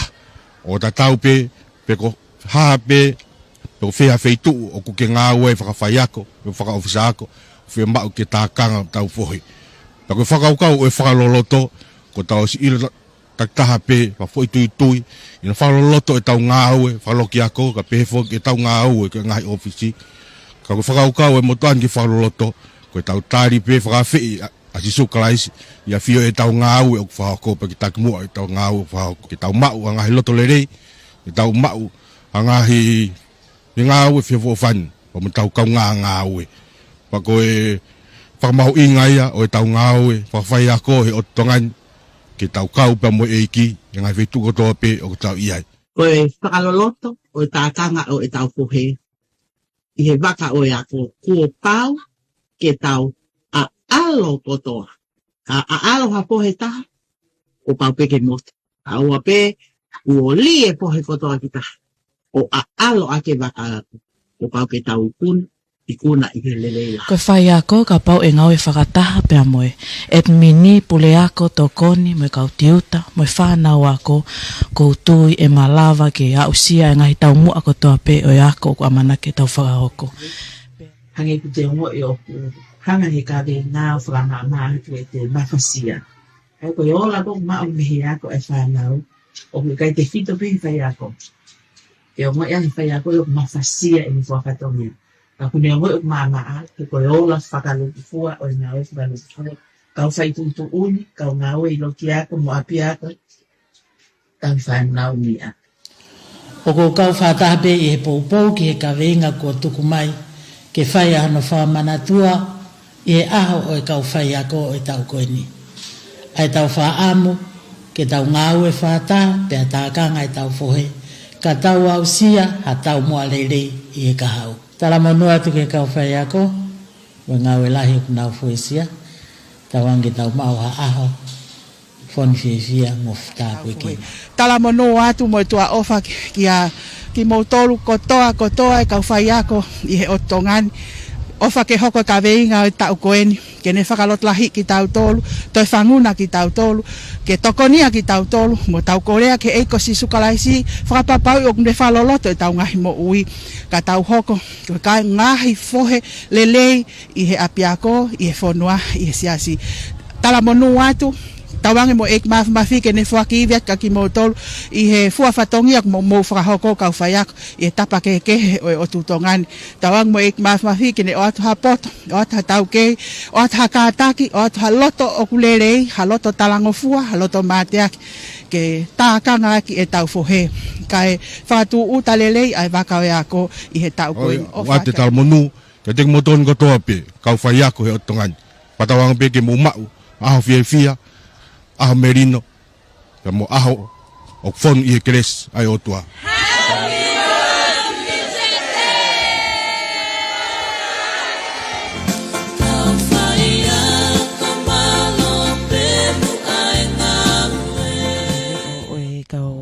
Ko ai ane whahoko ato he taha o ngahi video ko ia ai potonga o ia ko mo ia ko ngā ue pe a ko ia ko e taha o e nau ngahi whalawe mai i he kaweinga tā kanga e tau fohi. Tau kia whia tua mafi o tau lotorotonga. Ko ia e tui o ngahi tui o kuao niu i he poto ko toa pe. Ramai ko e ngahi poto kehe ko hono hue loia. Whaturo atu, tātai pare mia tonga. Ono polto ke tā, ai sake walueke. Ek minista o ako, mo hako ngā ue, kau maa e whanua pa mo savea, ono polto ke tā, uhila pa mo e langi whasi. Your Excellency, New Zealand High Commissioner to Tonga, Your Excellency Matthew Howell, members of the diplomatic corps from China. Tātai whaifkau, koe Pro-Chancellor o Tonga National University o Tonga. Matulau atu ki he CEO e potunga e ako, Iskerioko. Kau tare kita kotoa pe, e mi ngahi sektoa o e ako, i e tau whonuani. O ku taritari fia ki tolu. I he polokalama hono ua, ko e maka maire, ki hono whakamanatua, ko e mahu inga e kau whaia ko he ahoni. E he ahoni, o tau whakailonga i makehe ai, ano hifuaki, ko e policy, ko e framework, ko e kāpasa wholau ia, ko e halafononga e ako, me he wafe uani ma, ki he wafe tolungo fulmani ma. Ko e tau polokalama ani, ko e mua ia ki mautolu, ka heribe ko whahoa mafi tō ki whare mama. Toi whakatatu o mai beho pangai ki te whakakato hoku whatongia. Ka lawa ia, na kou kore ki he CEO e potunga e ako, Iskeri Ngaluoko. E ne whakamore ka ne whaimua harea taritari mo tau tolu. Ia ka heiria, toi whakahoasi pe ai Pro-Chancellor o Tonga National University ka koe Palestinian Siasi o Tonga. Whaifekau, toke tā, tui pulo tu lo fitu kātoanga. O lo lahe whatongia pia ko mohu tā pui kina e hauwhanga i ho mea heni te whakakakato e whatongia. Ko tau lau monu pe tau lau tā puaki, he koloa pe me itaniti, ko hifuaki he akoeni. Whamore pe kai whaiai peha tau lotu, pia ka lawa ia, tau hoko atuai pe ki ha whamatala ki hono whatu, o ea alanga whare o ea ko, whakahoko atuia e ririani tui halamaka, former Director of Policy and Planning Division, me he potunga e ako, me whakahoko whatongia, he TNU, e tau toki hoko atu. Mahalo awita.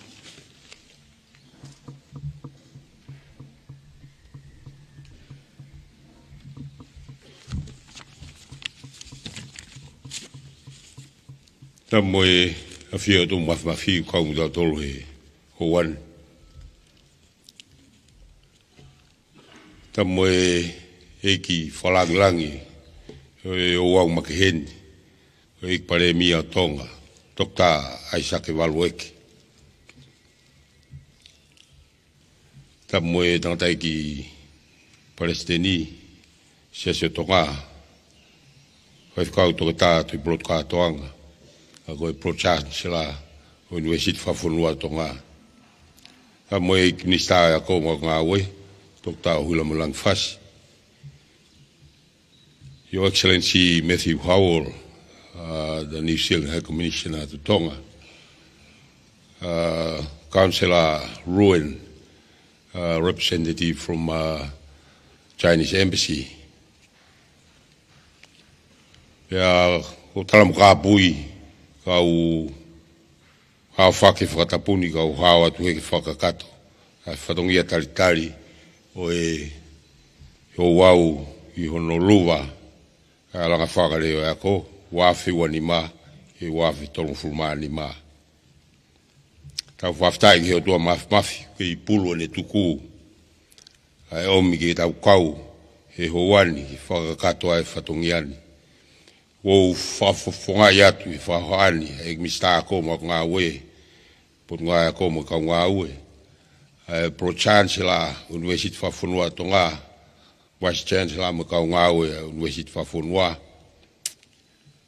Kau me mi pa wharei, ko sirio wharei e ako, peke kau I share ko sirio kau tare kita ngahi ako.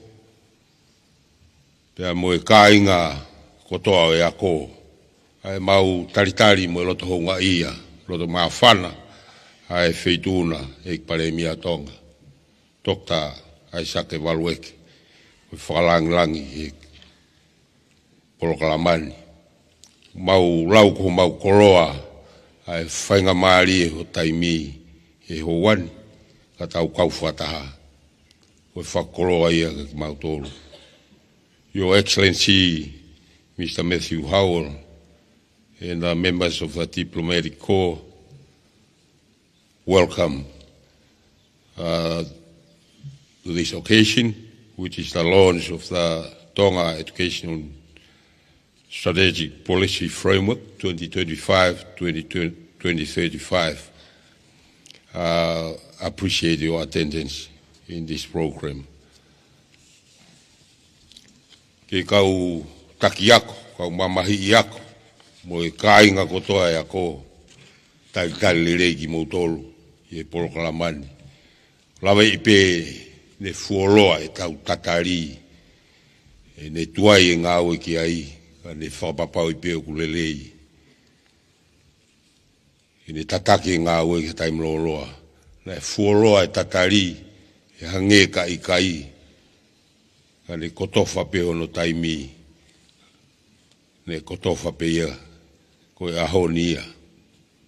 Ko e alanga whare, ko haalanga whare ke tu roa, ko pau ke hau kafa, ke mautangi, ai lulu, mo e tā, isa, ke mau luta, kai tolonga, ko e ngā ue ia ne whakahoko, ko e ahoni, luwa e ngā weni.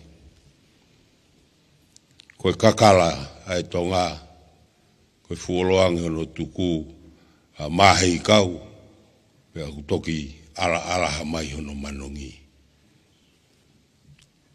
Ahoni, tau luwai, ai alanga whare ai ako, tau unumā to e ofiangi ne tau hohoi ki ai. Ke ne tatake ki tau tolu, e tau e hongo fulu ka hoko mai. Tai le rei kotoa ki mautolu, tau kau whakataha he ni, mo ki mautolu kau mai mihe ope, I hono luwa atu, o alanga whare ako, wafi wani ma, wafi tolu ni ma. Whatawanga te tau maha proklama le rei, e ahoni, e toko ni mai aiki, hofat.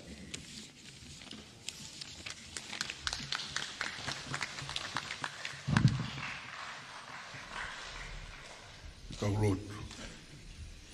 O toa o e ofa. Fungani hele rei. Mau alo ofa koe mau tamai. Whakahewani ai a Fiona. O kukei ai ngata. Au niu whakarewelewa pe ho o pure. Iau whangatuku. Ai kino I mea ko toi pe I he universi. Koe koto tāpu aki mo I whakakoloa. Ai whakaata whangamari e kai tuu tai mau whanonga vai. Io e uau pe mo e polo kalama o e fiafi koeni. Na e talaki ka koe mamani, koe toa whauetangi. Koe mau whakakoloa pia moe whakakau o e hoa, koe whakawhetai pe moe whakamaro. Ope ope atu tuunga ai ofa, kafa e tauhi. O toa ke he tataki e polo kalamani. Ho lau maari e maa oni. Malama mai hosi kaina, toka hoho i fua o whakakoloa nge mua. Ai polo kalama o e whiawhikoe.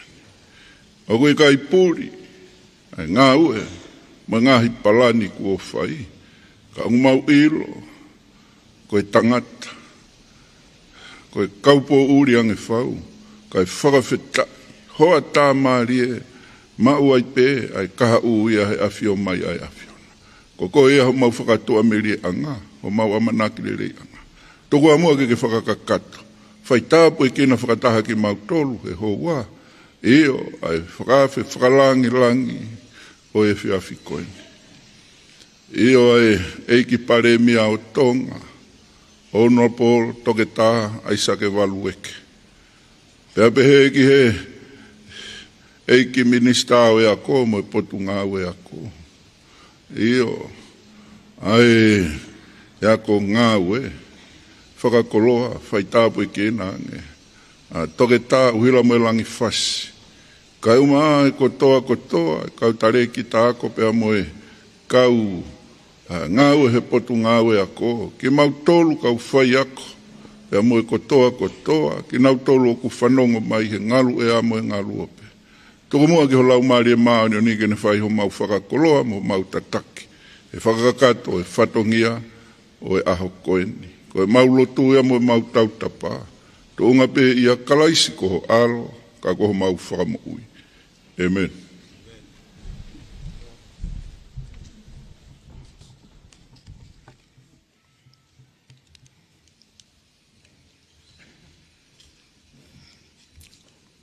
Tapu ki e awhio ai o tua i o tau lotonga.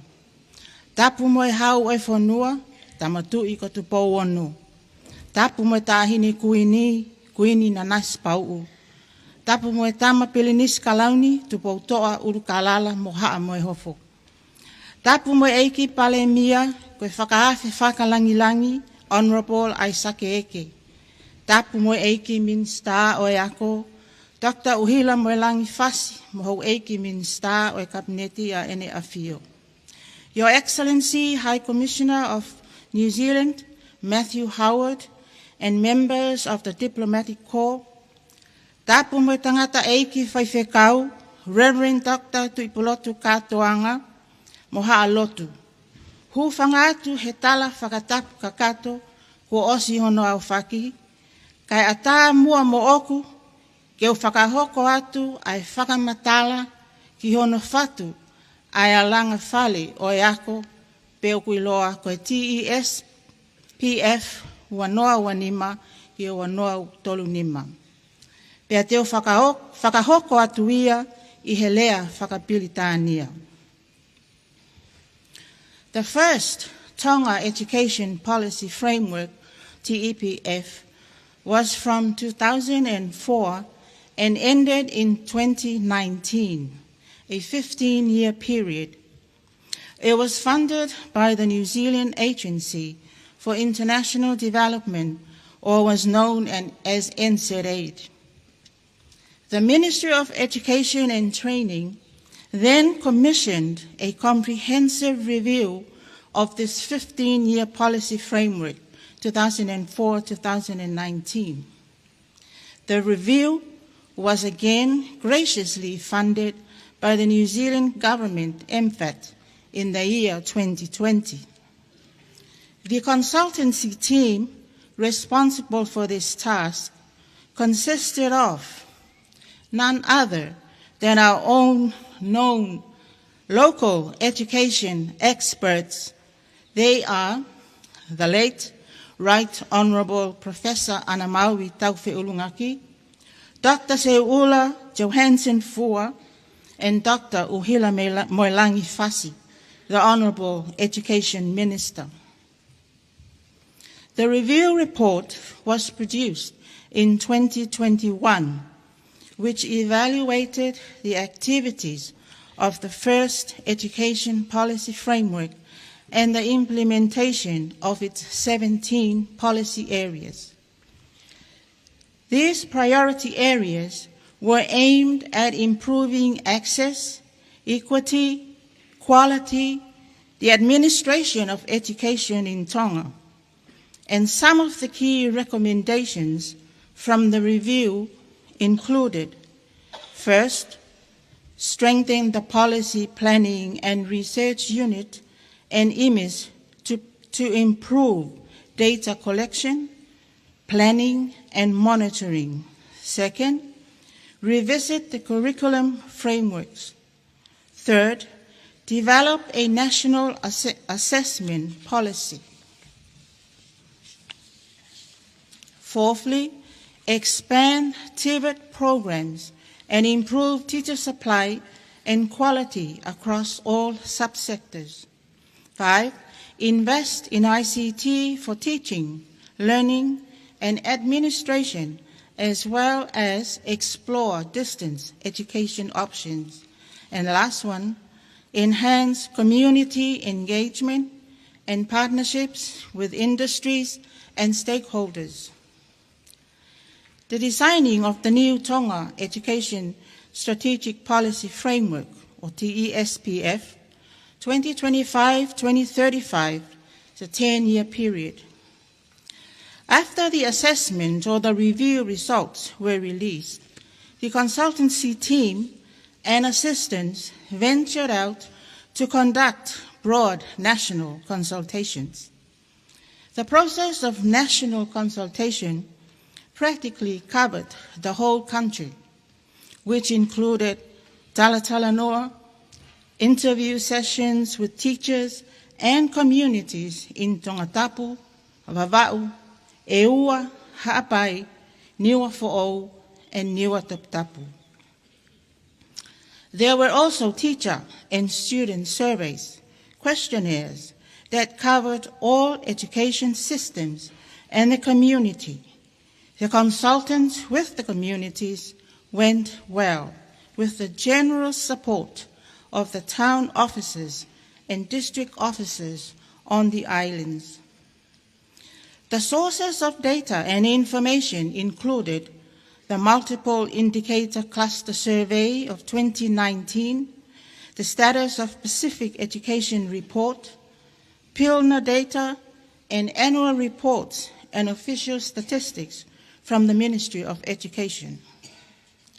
Using the results of the review report and the qualitative and quantitative reports that were gathered, we then proceeded to the next phase, and that was the co-designing of the framework.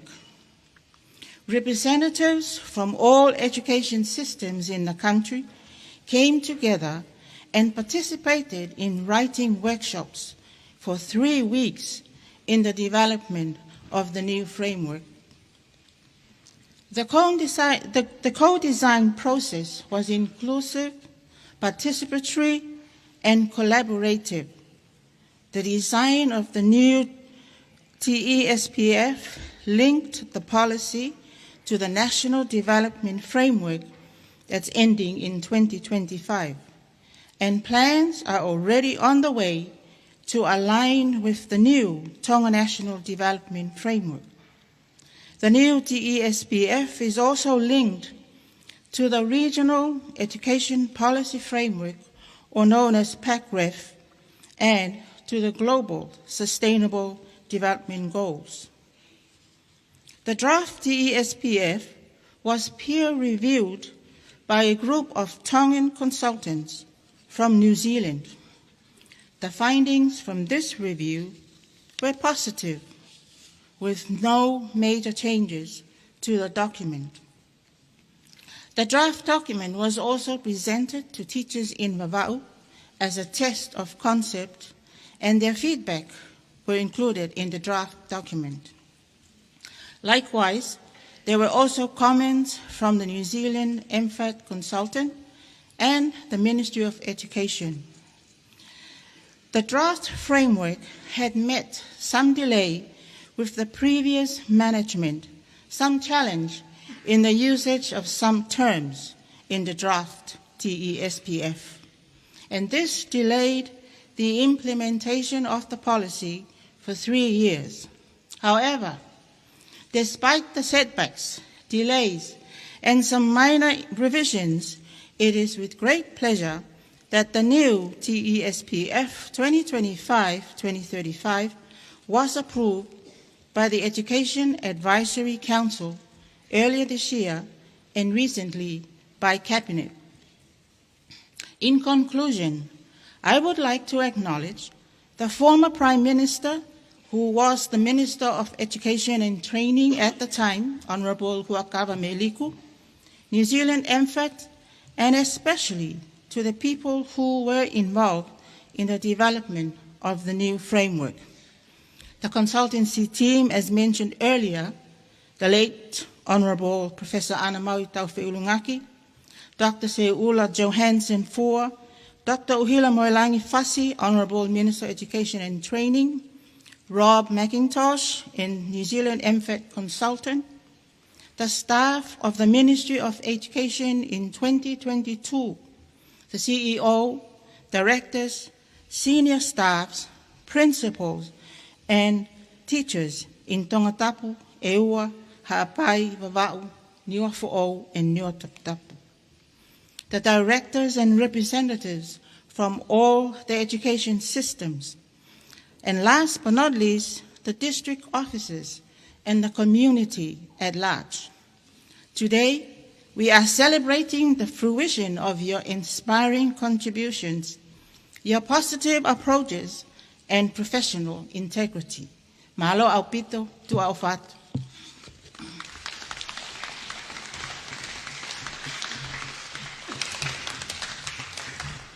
Mabalo ki Liliani, pe me he Tonga National University, I hono whamatala, hono whakahoko mai, ai whaunga hono whatu mo hono tātānaki, koe kakala na e ao ao pe whiriwhiri, koe hui koe halafononga e tau e hongo fulu ka hoko mai.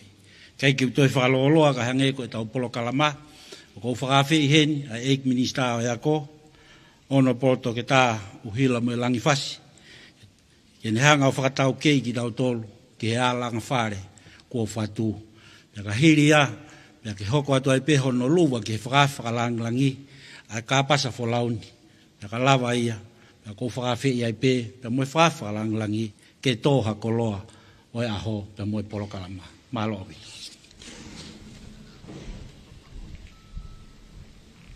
Tapu ka moe awhio ai o tua mafi I ho tau haunga.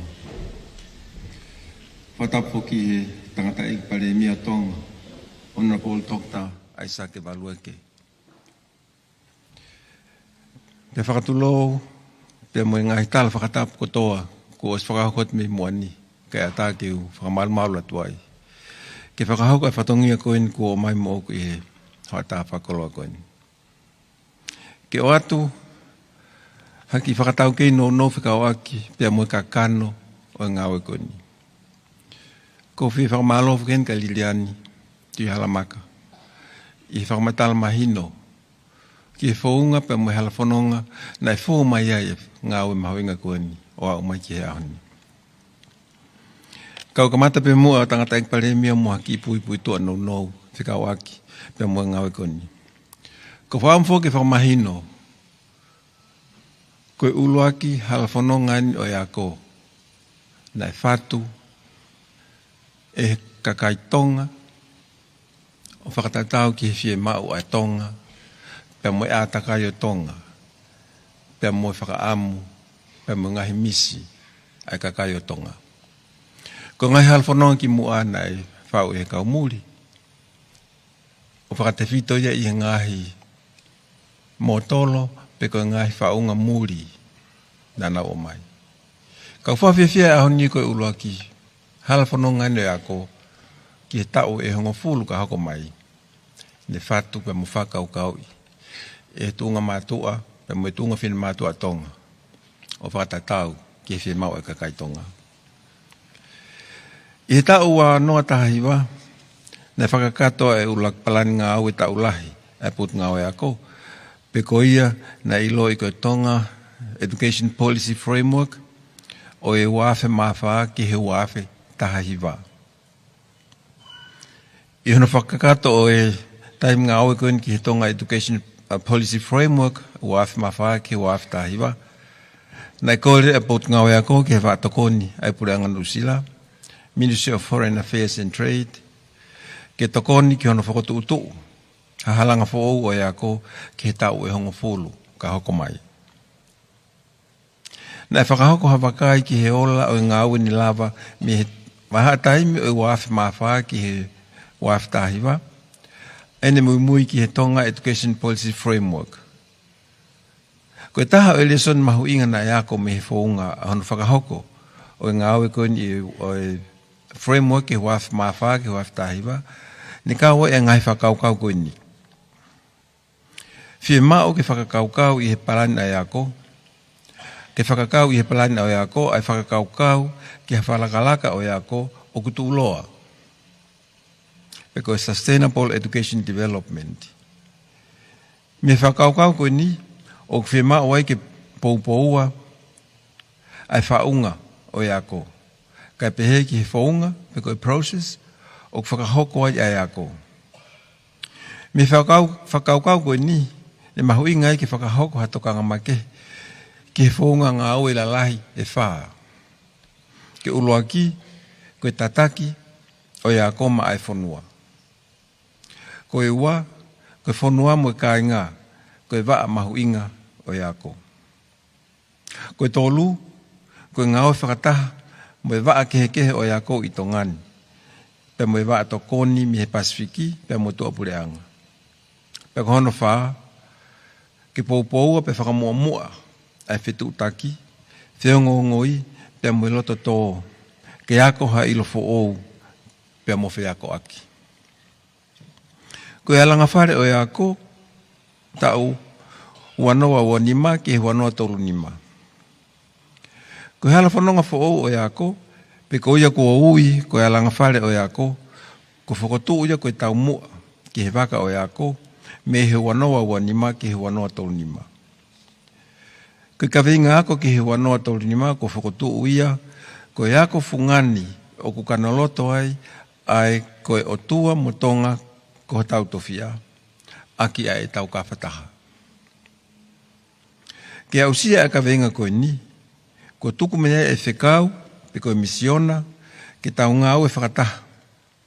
Ke te ui e kakai o e whanua, ke nau ausia, ai nau ngai tau mua fis mua. Koe tau mua o e ako ke tau e onga fulu ka hoko mai. O ke whakahaa ia i he tau mua lalahi e tolu. Koe uluaki. Koe ako o kune poupoui ai mo ui whakapoto. Koe ua ke wahe tau ai ngahi whenga maari e ako. Pea koe tolu ke ngā oe whakataha pea ke tākanga e tau fohe. Koe tau mua e tolu lalahi ko ini o ako. E ngā oe akia ke tataki, ai langa ngā oe lalahi, pe koe strategic initiatives e nima. Ai ko kinau tolu eni. Koe langa ngā oe uluaki, koe whatutama, pe koe student well-being. O whakamua hen e ho tau whatongia ki e tau whanau. Pe mo e te ui o e tangata kakato. Ke mau he whanau, ai loto i tonga, ai sino mo ui lelei, ai atamai whakapoto, pe ke nofo melino i hono kolo, pe mo hono atakai. Koe langa ngā ui hono ua, koe ako whakapoto, pe koe Education for Resilience and Sustainable Development. O nofo loto hen e ngai whakaukau koe ni. Uluaki, ke tataki e te whito i tui e mo ui whakapoto, ai kakano e ngahi lea soni ako, pe koe silapa. O tau te whito ki he laukonga, tohi, pe mo e whaifika. Ua, ke te ui, pe pou ha whaunga ako i o kauwhai ako, ke maoi e whai ako maatonga, o kuna wholoto ai mo ui whakapoto. Tolu, ke mea ngā ue, pe mo e whaunga o tau ngā e aki, ke ne lava o tala ai ola o yako, o ku iai e mo ui whakapoto. Wha, ngā au e whakapotopoto ak e teknolosia, ki he whaunga whai ako, pia moe ako e whanau. Nima, ako maalunga ange o kumatu unga he maui whakapotopoto, pia moe kāwhataha ai ngā ue. Ono, koe ako whakateknikare po mo wakasio, ke mau ai ilo, moe tau kei, ke mateuteu ki he maamani o ngā ue. Pia kohono fitu, koe ako toka mua, ke teuteu i, e longa i whanau, ki ako lautohi. Koe langa ngā ue hono tolu, ke wahewahe tāu, moe ako kau katoa, peko equitable access and inclusive education. Koe whakakaukau o ako kau katoa o kune tataki ai ngā ui ki he ako i he whaunga koe ni. Ulaki. Lea e tonga ke whakawhanga maari ai ako o lea niwa whaou, i he ako ma e kainga niwa whaou. Ako a motu ke whakatuprekina, pia poupou a wahewahe tāu e nau ako, mo e whainga maari ako, mai ngahi a piako mei motu, ke lava o ausia e tau mua o ako mo ui whakapotopoto.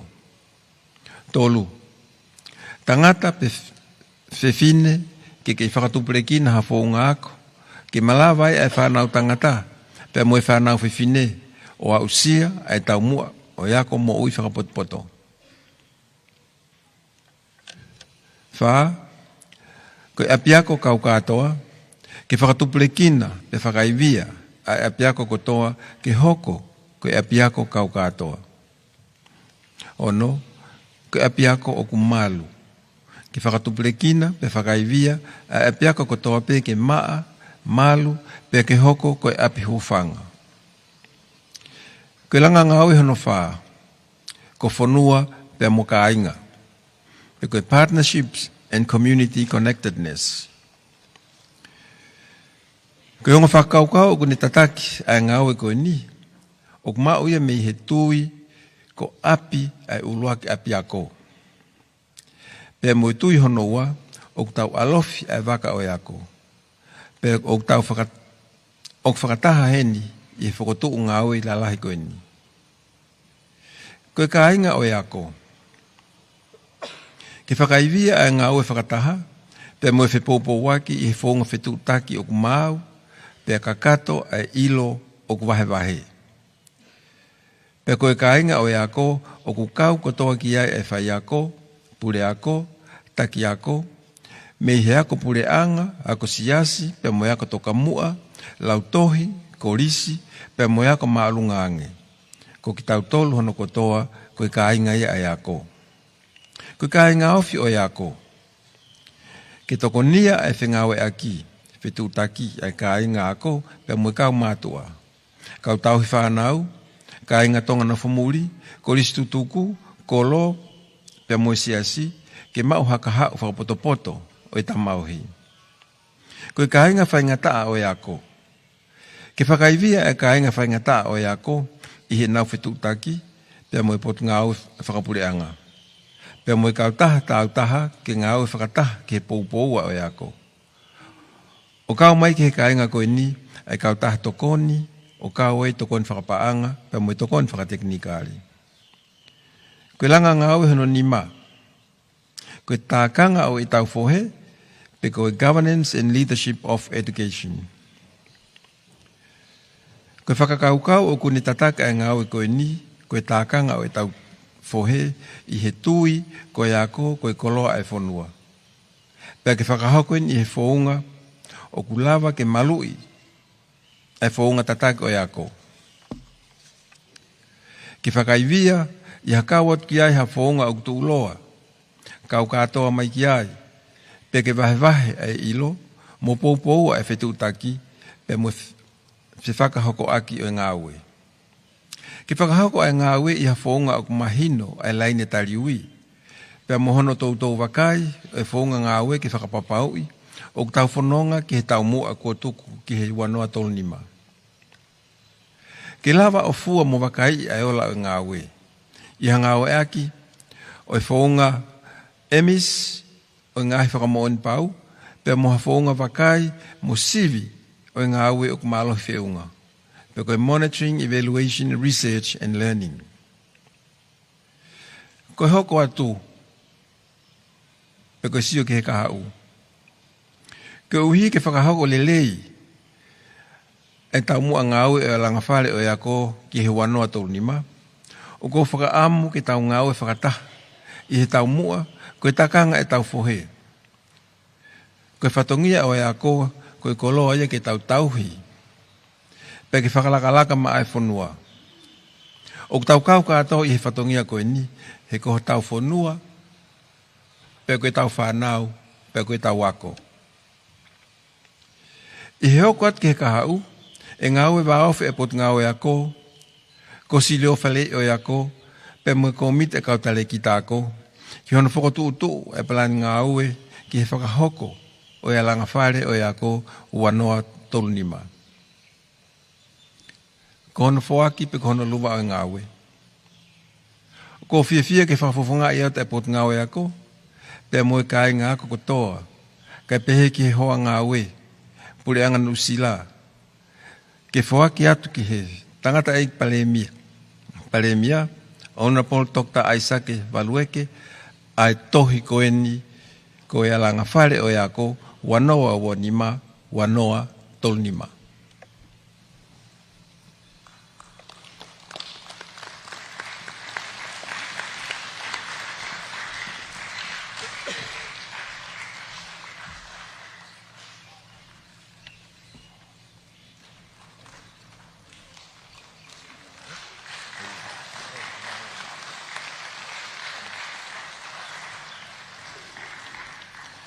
Whamalo at kei moto katoa, lewa e malanga kau tau atu.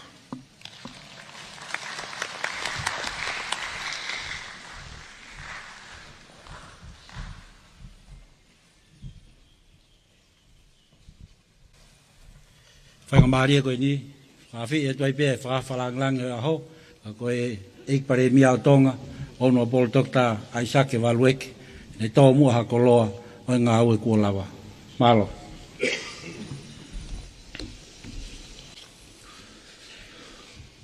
Ko re whakatapu e pē ki he tō mawhiko o tua tonga.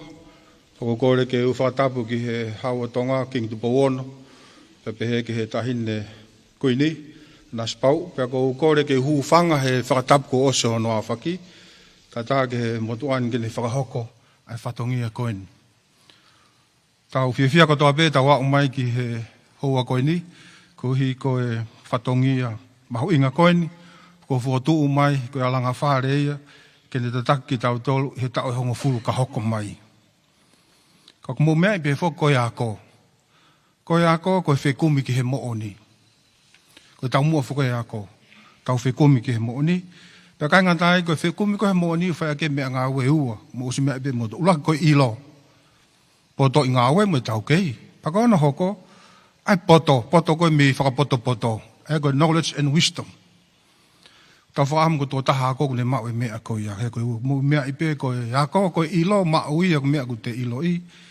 Pea koe mea koe ki whakapoto poto, ko no ngā rea ke ilo ki mea koe ke whakahoko aki. Mea mau inga ia. Pea ko tui koe wakai hifu koe talo e tau whanonga mai, talo pia mei he hoko koe whakalaka whakasaianisi koe o koe koe Industrial Revolution. Ane hako koe pitania i he senturi hono taha fitu. Mo hao e whahinga mahino koe ni. Koe ako koe na e whanonga na e whalala ke tō tangata ki mua koe ako whalala ke o tua. Na e tō tahena ne whao. Ai ako, mo mea ko tō he māmani koe ni. Koe au mai ke kuonga koe ni, nau pe ika. Tō koe o tua e ta whaaki ka tau lere tau tolu. Lava pe he whahinga e tangata i hono atamai mono tareniti, o ilo e mea koe ke whai, pe whakalakalaka ki tau tolu ia. E hoko e lotu, koe mea ia ke ne whakangata ngata aki ki tau tolu. Ko tu ko mea lahe na tau whanonga mai kau hala. Whai tui e ua. Whalala peta tolu he ako he mea ke tau whai. Pekai ngā tai koe ngahi ako nau tanumaki. Koe ako ia o whilawe ia a mamani molangi. E toko taha koe kune whau. Pau tau whanonga mai ai e ako. Pau tu koe mea tau kawe mai he tau ako pure ngā nofo pe tau tolu. He ako koe tau atahaina me he otua tau lere pe tau tolu ai. He laha pe tau tolu. Koe mea koe ki he lotu mo mea tuku atu pe ia, ki he whalau toi whasāpate, tuku atu pe ke ngai siasi, ai pe ia, na ke he pe nau ai. Ka kou whatongai mo whiwhia wakai hifo, ki he alanga whare koe ni, o ku asi ai, ako fungani, o ku kanoloto ai, ai koe otua, mo otua ko tau tofia, ake e tau kawhataha. Pa wakai hifo, ko haina nau whau e ai mea koe ni. Ko haina nau hanga o whau e whi uno, pa ko wakai hak, siasu e siri ana, mo sias tau ataina tonga. Whakautama koe na nau whau, e koe siasu nau me, pa ube, o kongo siasu koe ni na whewhe. Mula pena historia na nare mana tu whatau spana toi vai ua. Pako tu na ila mea koe mahu ingai o tua toi mai na whauta. Pea kou tui koe lea mea o sia, kou tui ai mea koe ni. E tau wharonga mai pehe ngai vai hala o ke tuunga o tau pe o ta koe mea ain. Po tui koe ako ai pehe o pehe wheriuri waki pe ka venga ngā uia. Ko hano hinga, he wheriuri waki ataka ia, moi whakalakalaka, pau ke angi mui e ako ia, i whakalakalaka ataka i moi mea ulere ai kuonga. Ka kou fia kou hi, koe mea kou mai i he mea koe ni, oku tau ka whataha e whanua kotoa i he o tua motonga ko hukto fia. Koe mea fo ou i he ni. Tau ka whataha pe koe hape langa whanua te tau whai, e ako, mo ui, pe ko whepea tau whaak tau alu kotoa pe, o nofo pe i he moto. Pako tui koe toki aia, koe toki whanonga nia, i he uafe wanima mo e, ke lea rea i ke tau koe wanoa toni mana, tau whanongo mai he, pako anga pe whoke tau mo ui. Koe tangata au tau wakahi pe mo tau sia mo tau tesi pe e tau alu ke kaha au. Wau ke tungo tau pe o ta koe mo nien. Te tau whehi ki taki pe. Ka kou wakahi hifo ke mea ahoni. Ko tui o ku mahau i ngai mea. Ka koe mo mea pe mo tolu. Mau tonga whatu whoki. He ngai whataha. Ai whatu koe o e siate. Langa whakalaka e tau hongo fulu kaha ko. Ta tau tau pe moen. Whakaluk fuaia. Paku he tau mua whokia. Whenga i ke langa. Ke mau e he taha tonga ko tope ai tu maarie o ku tolonga. Pakai ngatai kau ai taha ko tope. Pakai tuka he tau ka venga whalufua koe ako wai ko taha ia ngahi pou malo. Paku mahu inga rewa e ako kano lerei. Quality education mau mato e ako kano lerei. E mula pe mea kano ko vi koe ke sa ia. Education ako kano lerei. Paku tuka mea ia ku ia e mea koe ni. Koe ako koe ke fu mea palo pare malai. Koe kako kano le rei eni. Koe wakahi fuki ai. Koe. Ai pe koe. O tua motonga ko tau tofia aki e tau kawhataha. Paka tau mua fofo tu i he langwhaka lako ia. Koe mea lahe tol ulaki. Koe tau mua koe langwhaka laka a whanua ulaki tu maari e. Whakasino. Paka inga dai. Koe ne tu maari e uwhilawe i moe aka. Koho noua. Mea koe merino mau luta. Pahau ke merino, koe hano aungai mea ko toka ke tau merino, mo mau luta. Merino, pe kainga dai, koe mea, ke tau lava pe, ke tau tolu, o tau mapurei, ai malu koe whanua. Malu mea whiri mei tua, pe malu pe mei loto. Ka vinga lahe tolu, he langa whalalaka. O whi mau ia, ke hunoki ai ako, pe moe langa whalalaka, i he whanuani. Pe ane pe koe ai whakamahalo, ko hi koe ahoni, koe whotu maene alanga whareni, e tau whanonga he tau ongo fulu ka hako. Mga tuonga i he ngahi ngāue, pa mga hi whakatatolo, mga hi tala noa whakalufua mo i kakai he whanua. Ko whemea e whakamohengai e tau ako. Poko tuna e mea pekai minister, pa pe ki he kaunanga koe, ai whaunga, na e lalanga mai ai tau ako. Ko taha whuke ako mahu inga pe mea ko ai ke relevant. Ai ako kanlerei ki ai pe ku lava o aunga ki he taimi koe. Ko tui koe mea maho inga ako, ai humai ai he taimi ni. Pako tui ku taimi tonu pe humai alanga whare koe ni, kene tui wakai e mea koe ia. He kau hi koe taha ia, o whainga tāmaki mo ngahi mea nunua i he AI, e lahi au pete uwako irrelevant. Koe ngahi mea ia AI, koe ngahi mea ko nausio ku hoko wai pete nepa tōtou hoko, lava he AI olka rifi mio whai. Nā reo ko tuhe taimini, ko whewhai ngā hako, te tau teu e whanuan, e tau hongo fulu ka hako, te lawai o ngā ole rea ke mea koe ni. Pako tui koe ngā hi mea ia, o tau sio atu, ki ai i he kaha u. Kake ko tau fia pe, he koe hoko koe ngā upe he maupe, pau pe ke tau whehu i maupe. I pe ko whepe whai ngā ue, o tau whai, Kai tau whito ki hako ko uhi, ko teu ia ka kai o whanua, te koe whehu i. Te tau whema tonga o se tau hongo fulu meni e whewe. Pako tui ko tau tari, tonga oku langa whalakala ki mua, ua tonga oku molu oku malu, pako no hoko tonga oku whiawhia. Ia nau tū mari, ko whai kalas tonga ai. Kai mau mei whe e whahinga tonga koe ni. Ko tui ko mena e whatua he kau mataata koe ni. Ko tui ko nau tari ia. Whakamohenga. Whao ai mea koe ni i he whanau. Te mo mea i pe, koe mea koe mo uia ke kaka he te whanau wako. Wha te whito mea unau whao i honau atamai whanga whatapi mo nau loto. Koe mea pe unau mo uia ki. Paka pau e ririu e mea koe ia. E ririu e pepe mo e tō taha ia koe ia. Ko tui ko mea ia ko tui oku. O tau iai, pako tui ko tau whatongi ia. Ko tui whako tau whanuani, ko tahe tāketia whema. Ko ngahi peseti pe ono no ua noa si, ua futupu si. O nau mau ngahi whaka ilonga certificate po diploma mai tai tohi ki olunga. Fuka ei vai au bitu. Whema ko tonu ka whema tau hiki hake me olunga. Tau noa whanoa ni manoa. Heko ngahi whanua langa whalalaga ia. Nau whana tohe walunga futupu me ngahi mea ka ofi hingu whiwango fulu. Kako tui ko tāketi ma hong matolo fotu mai me palan whakaluk fua. Kako tui te tau lava hen. Pene pehe, te mau whenga ki mahasirin whiunga. Mahu inga palani mo mea, kako mea ko ke whai aki. O tāpe mistako, aia te ta atu tau mai pehe e ki paanga. Aia wahe kau ngawe ke nau whiawhia, o te nau loto mamahi. O ne tūka whaisio ka ma loto mamahi, e whiawhia ai ako. Ai ke nau aa, o e kawatonga. Ngai mea pehe. Atu mo nau wahepe, atu lewa mo nau. Ai ngai mea ka ke lava. Ko hano ang ke lava e palani ka kai hame e ke whai aki. Pako tui ko mawhatongi ai e pa mo e ki mista. No whengai. Ke lava kai atu e koloa. Ke lava whakahoko aki e ngai mea e koe ni. Ka koe mea mahu inga whoki. Mo mea ipe. Koe ako, kai ngata pehe ti tohi ku lau tamasi ako. I whare ako koe ngai tohi ku whao. Kai ngatai. Ko ane wakai meka te tau tolu koe ne tau whai whatongi aku whai. Pe ku hoho ta tau kai mea aku tau ka wei mo mea aku tau whai. Kai tau te whitun ka mātolu kabineti. Pako tui ko tahaya mea ko mai he toko tolu koe ne mea nau pehe. Ko tua mātolu koe mea. Governance e pulelelei. Ka pare kai o tua whaka o whatonga he mau ngāue. Pako tui ko mea ko na o mai pete mau kamatai mau whenga. Ke toko ni ke silapa mo tu langa whare fo o koe ni. I he poto mo whakapoto. Ko tui koe mea ka matai, atu mo koloa, ke mu whai aki, ai ngahi mea koe ia. Pako tui koe ngahi koloa lere ia. Kau ki whaka osi aki, pe pako whamalo, au peto malo ngā aue. Koe alanga wakaha e, koe alanga whare e, pako tui pehe te tau whanonga pe, mo mono pe. Kako hai, koe mahu inga ia, te tau merino, pe tau tūmari he tau hiwa. Pako tui koe, ta uere teo ni mga fulu, whamanate kunistu tone a whahako novema tauni. O se tau teo ni manoa. Whanonga maa tonga i he ka veinga o tua mo tonga kok tofia.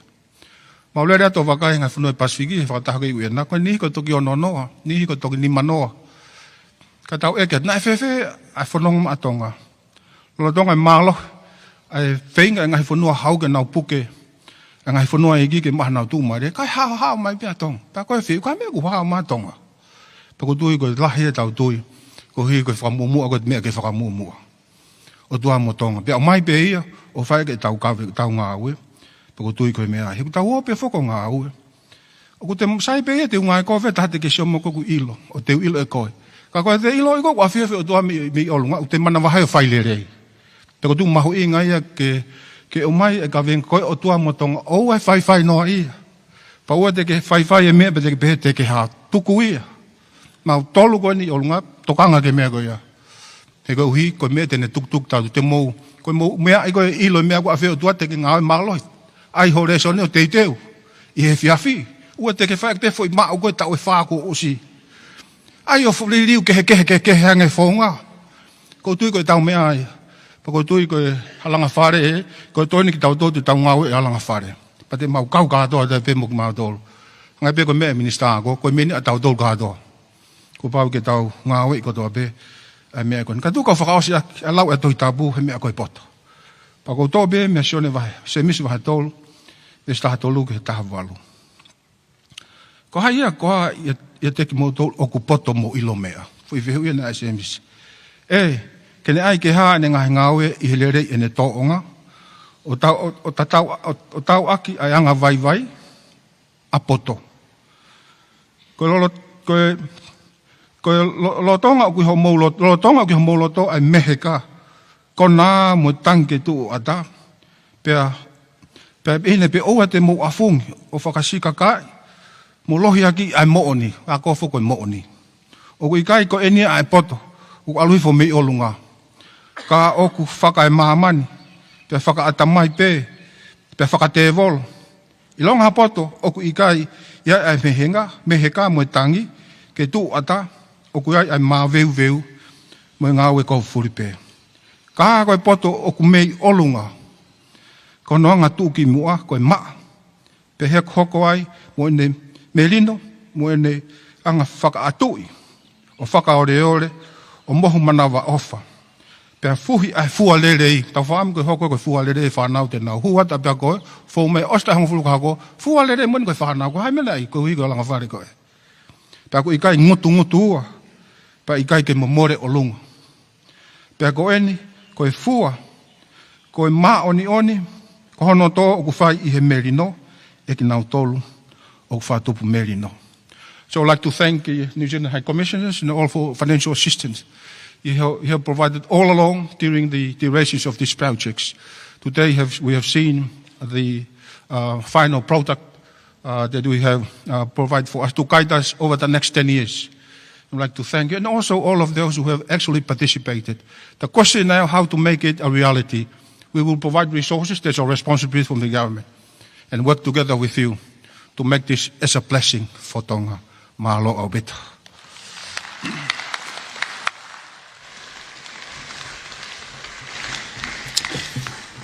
Kore atu ke tau toeki paspasi mai ke reo lahi ange ko I whawhetai e mau koloa eik pare mea o ku fie wakale a ko hui koe koloa ko tohe a honi ka koe alanga whare e ko luwat ke whituna pia mō pure anga ka hui koe polo kalama o ku whakawhi iai a tangata eki pare steni o siasi o tonga ki tau luwa mua e alanga whare o ea ko kia si hova he koia o kua ana ai mea kotoape. Koe mea ia e kano le rei fuolo ai ai tau ako. Koe mea ia e tu ulo ai ho tau whanua o hange. Koe ānaua ai whitu una. Koe ia e kou whakawhi. Takatai Palestini. Koe pro-chancellor ai a wa university a Tonga. En whai mua haloto tāpua ki ai whatongian. Pea ka hiri ia. Na kou kore ai beki he tare kita. O e kau siasi ako siasi o Tonga tau ataina, ka koe sea ia e poate o kau tare kita ako, whai kau paula whanua, ene whakakato rea whakamalo, na lava ia, whamore pia e whituna whai kau, e whakaosi ai pia e whatongia, malo abito. Malo, koe lotu, tāpua ki makehe o ngā ue kua luwa. Te tau lotu. E o tua, mawhi lahi. Koe poto, kehe, koe huelo iawe a whiona. O kai aha mea ia e pūri, he koe ao e tokai mananga. Koe ngāu e ko whakakakato, o ku tā I mārie, pia wiki ho mauloto, whonu he honga ia. Ka ku mau te kake o tuku atu ke tau kupu, mawhi ala mai te oe a whiona. E o koe alanga whare o ia ko, wafe ua fulumani ma, ke wafe tolunga fulumani ma. Whakaofo, kua ke whakamama, pia ke whakakoloa ai Tonga, ke whaupe e he Tonga ma ai Tonga. Koe sea te wholauna ke tuku, I he hiki whanua na e tuku kilangi, koe o tua mo Tonga, koe aho mautofia. Pea koe aia ku kanoloto aki, ai whatu koe ni. Pea ku mautuku atu peki ho awhio. Ke tau maringi ho keresi, tau lofu ho tāpu aki, whakakakato ange mua. Eiki koe hoko atu e o whanonga. Ke whakakakato, hono whakahoko, hono whakapaanga, eo, hono tataki, ke hoko koe fungani tāpu aki, ki he whonua pia moe kakai hono kotoa. A pāta mai ofa. Aku kei nau ia i pēa ia Fiona ia he whakawhetai. Kei whakamana wahe he whakamālo ia. Mau tukulolo kakato pē o hapai atu ki ho awhio. Ai ngau e koe ni, ka mawai moe awhio nā koe koto kulanoa. E o tua ofa. O mau ilo pe, o oni pe a siope. Koe mana wahe ki he awhio nā, koe ka mataanga iau e poto. Koe awhe mei he kovi, koe ilo ia. Toko mua ke whaaloto, pe a komuni koe matai koloa, pe a whai aki eiki, ai whanonga o ku mau whai, pe a moe alanga whare o ku ke tuku mai, ke kei whika uluaki pe ai a Fiona. Malo mua o ku kei whakakoloa tonga, ke lako i whiana a whiwhio, ai tu i o tonga, tupo wono kai uma kuina na spau, mo whare o tupou, pe a pehe ke hoi ki o i whonua. Io, ai whakalangilangi o i aho, ai eiki pare mia, ona po toke tā ai sake walueke. Tau maringi ho kere si, whakakoloa, tau lofu ho tāpuaki. Tāpui ki nāngia tangata eiki. Minista ako, eiki minista ako he whiawhi koeni. Ona po toke tau hila mo langi whasi.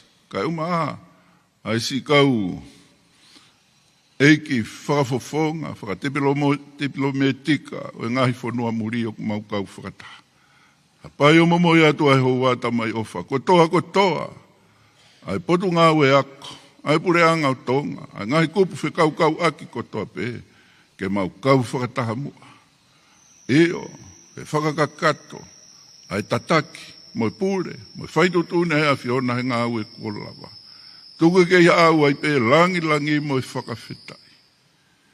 Tua ho mau wai, mau whakatoa ma pe o kore. Ke mau kei hula pe mua he tata maongonga ta ila ta mere o kare ware. Kai lawa ke taria e mau lotu. Io, koe mau tau tapaia mo i mau kore. Au ai pe langi mo i whakawhetai.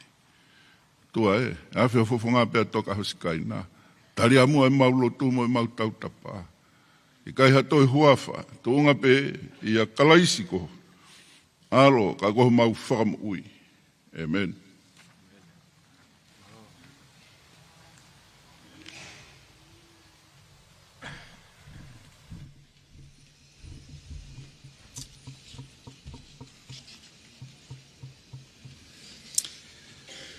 Tapu moe a whio ai tolu taha i o tua i ho taulo tonga.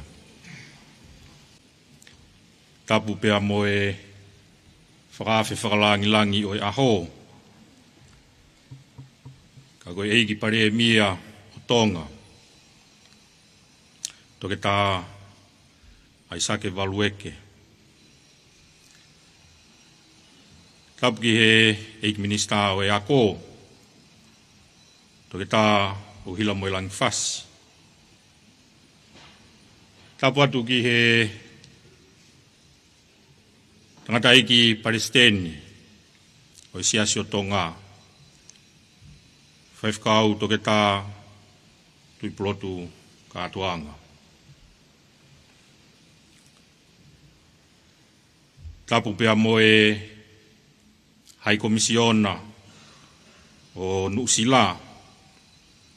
Kau mai kau whakawhi hono kotoa. Tapuat ke CEO. Kau maa whoke e potu ngā ue ako. Pea kou kore. Ke whakamalu atu he ngahi tala whakatapu ka kato. Nei ka mata aki ai polokalama. Ngoe o wau mahu inga o e aho koeni. Ko hoku whatongia ke whai ha whakamālo. Pea kou tomua toku ha whakawheta. Kia Sihova. Ko hiko ene a whei tau lalo, o omi a ki tau tolu, ki he tau mui o e polokalama o e aho koini. Ko ngahi le rei ko toa peu tau inasi ai. O hange ko ngahi rea ko tau whanongoa. Hifo taha be me hono fofonga. Peu tau ke tau whai hono whakamalo ia. Ko whafofonga atu ai sekitoa e ako tama pare mia. Ka koe whakalangi o e aho. Ai whakamalo ki he wheitu ona. Koe uhi, koe tāri e ho kabineti, ai langa whare o e ako. Koe kāpasa, koe sia te wholau, kene tataki ai ako i he tau e hongofulu, tau hanga ki ai. Kau maafoki ai koloa, lelei, koloa mahu inga, ko tō, mo ki mautolu, i he aho koini. O kou tui, o kou tatau, mo tō taha ko toa pē, i he kauwhai a kō kui heni. Ai tuku pā, ke mui i, ai ka pasa wholau koini ma ai a kō, i he tau e hongo fulu, o tau hanga ki ai. Pi ai whoki ai whamalo lahi ki he minister. Koe uhi koe ngāwe waka. Whakahoko ma ai ako. Mohono teke teke. Ai polo kalama. Kai umaa whoki ai alanga whare o e ako. Hange koe ia na tau whanongoa. Koe tau e tolu e tau tatari. Me hono whakakakato e whatongia ki he alanga whare. Koe toki lava eni i he ahoni ke whakakakato e whatongia ko ia. Watua ia e whamalo lahi ki he wheitu ona. Pēwhoki ki he CEO. Ka uma ai potunga au e ako. Ai pure anga o tonga. Ia e whamalo lahi. Ki he Palestini, koe uhi koe hūwhia mohono lotua ai ngā ue koini. Pea kai ngata pē he ahoni, maulawei, o kui kai tuku, hono hūwhia mohono lotua ai ako.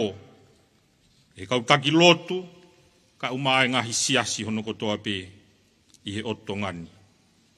O atua ia e whamalo lahi kia teki mūtoro.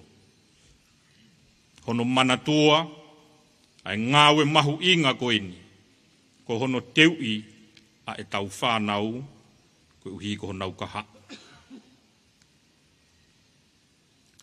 A special thank you, Your Excellency, for all the funding support that New Zealand has provided for this important document that we are launching today.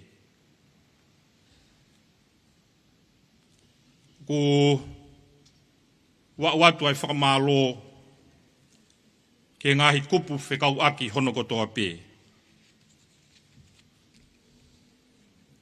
Kau kawhataha i he ngāwe mahu inga koini.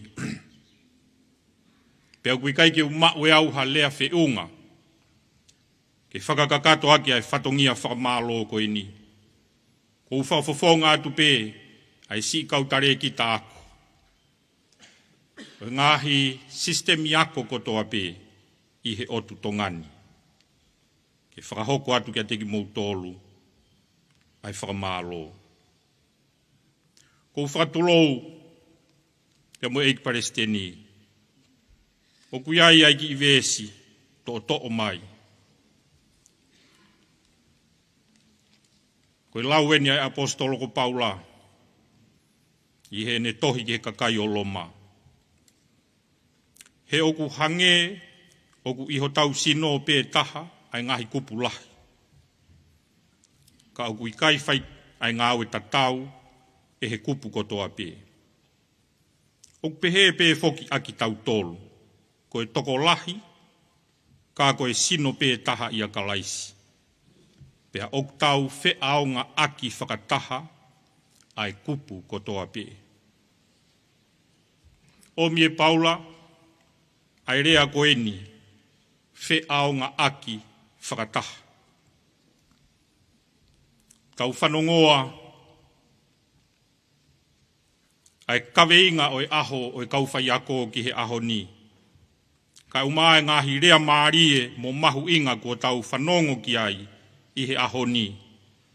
O ku nofo taha pe ki he tau kawhataha, ki he tau ngāwe whakataha. Pea i hono o mai he apostolo i he ne vesi koe ni, koe whe aonga aki whakataha. Koe mai moa whatwhanua, nei whai he urak whā. Ngari ngari, nei mahino kia te ia. Ai whe aonga aki whakataha. O e ngahi kupu kotoa pe o hono whanua. O hange koe moto, ko tau whanongoa, ko mea aki he ngahi rea o e aho koe ni. Pe hange koe himi, nai tutoku aki, ai polokalama konga ulu aki. Koe whakawa e ia, pe koe vi sonne ia, ke turi fua ki ai a e tau ngāwe.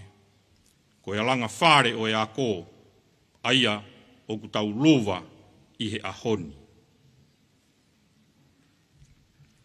He ku tala noa ai uraki whaa ki he ongo o rive, ai pure anga ka umae siasi. O ku mālohi ai aho tau whanua. Pea ku pehe, ai whakatau wangi. I he ahoni. Ai alanga whare o e ako, kua tau whakahoko a hono luwa he ahoni. Ke tau whiaonga aki whakataha, ia kalaisi, a hono mui i, ke tau kawhataha, ke tau ngāwe whakataha. Ke mui i, ai alanga whare o e ako, i he tau e hongo fulu, ai au tau hanga ki ai. Wiai ai talamono, i he ngāhi whatongia kotoa pe, o ku fuesia he wheitu ona, whakalangilangi. Kau mai kau whakawhi hono kotoa pe. Tau wange, ke kau mau pe ai eiki i he tau whanonga au whai. Ke tau weku atu ai, ki he fua mo e ola, o toka i ho tau loto mo e tau amanaki. Rewe vai malanga, toa whai ki atu.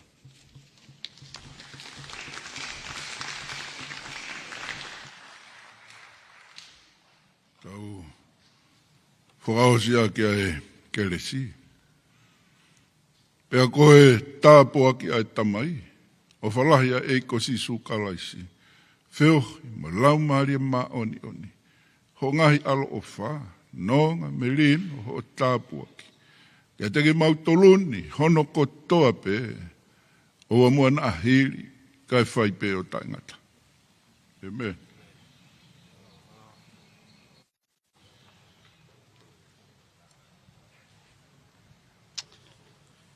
Mahalo, koe lawa e tau polokalama he ahoni. Koe kakato ia ai polokalama whamafolanga tonu ko ia o e whiawhini hange pe ko ia mo mea mai ki ai.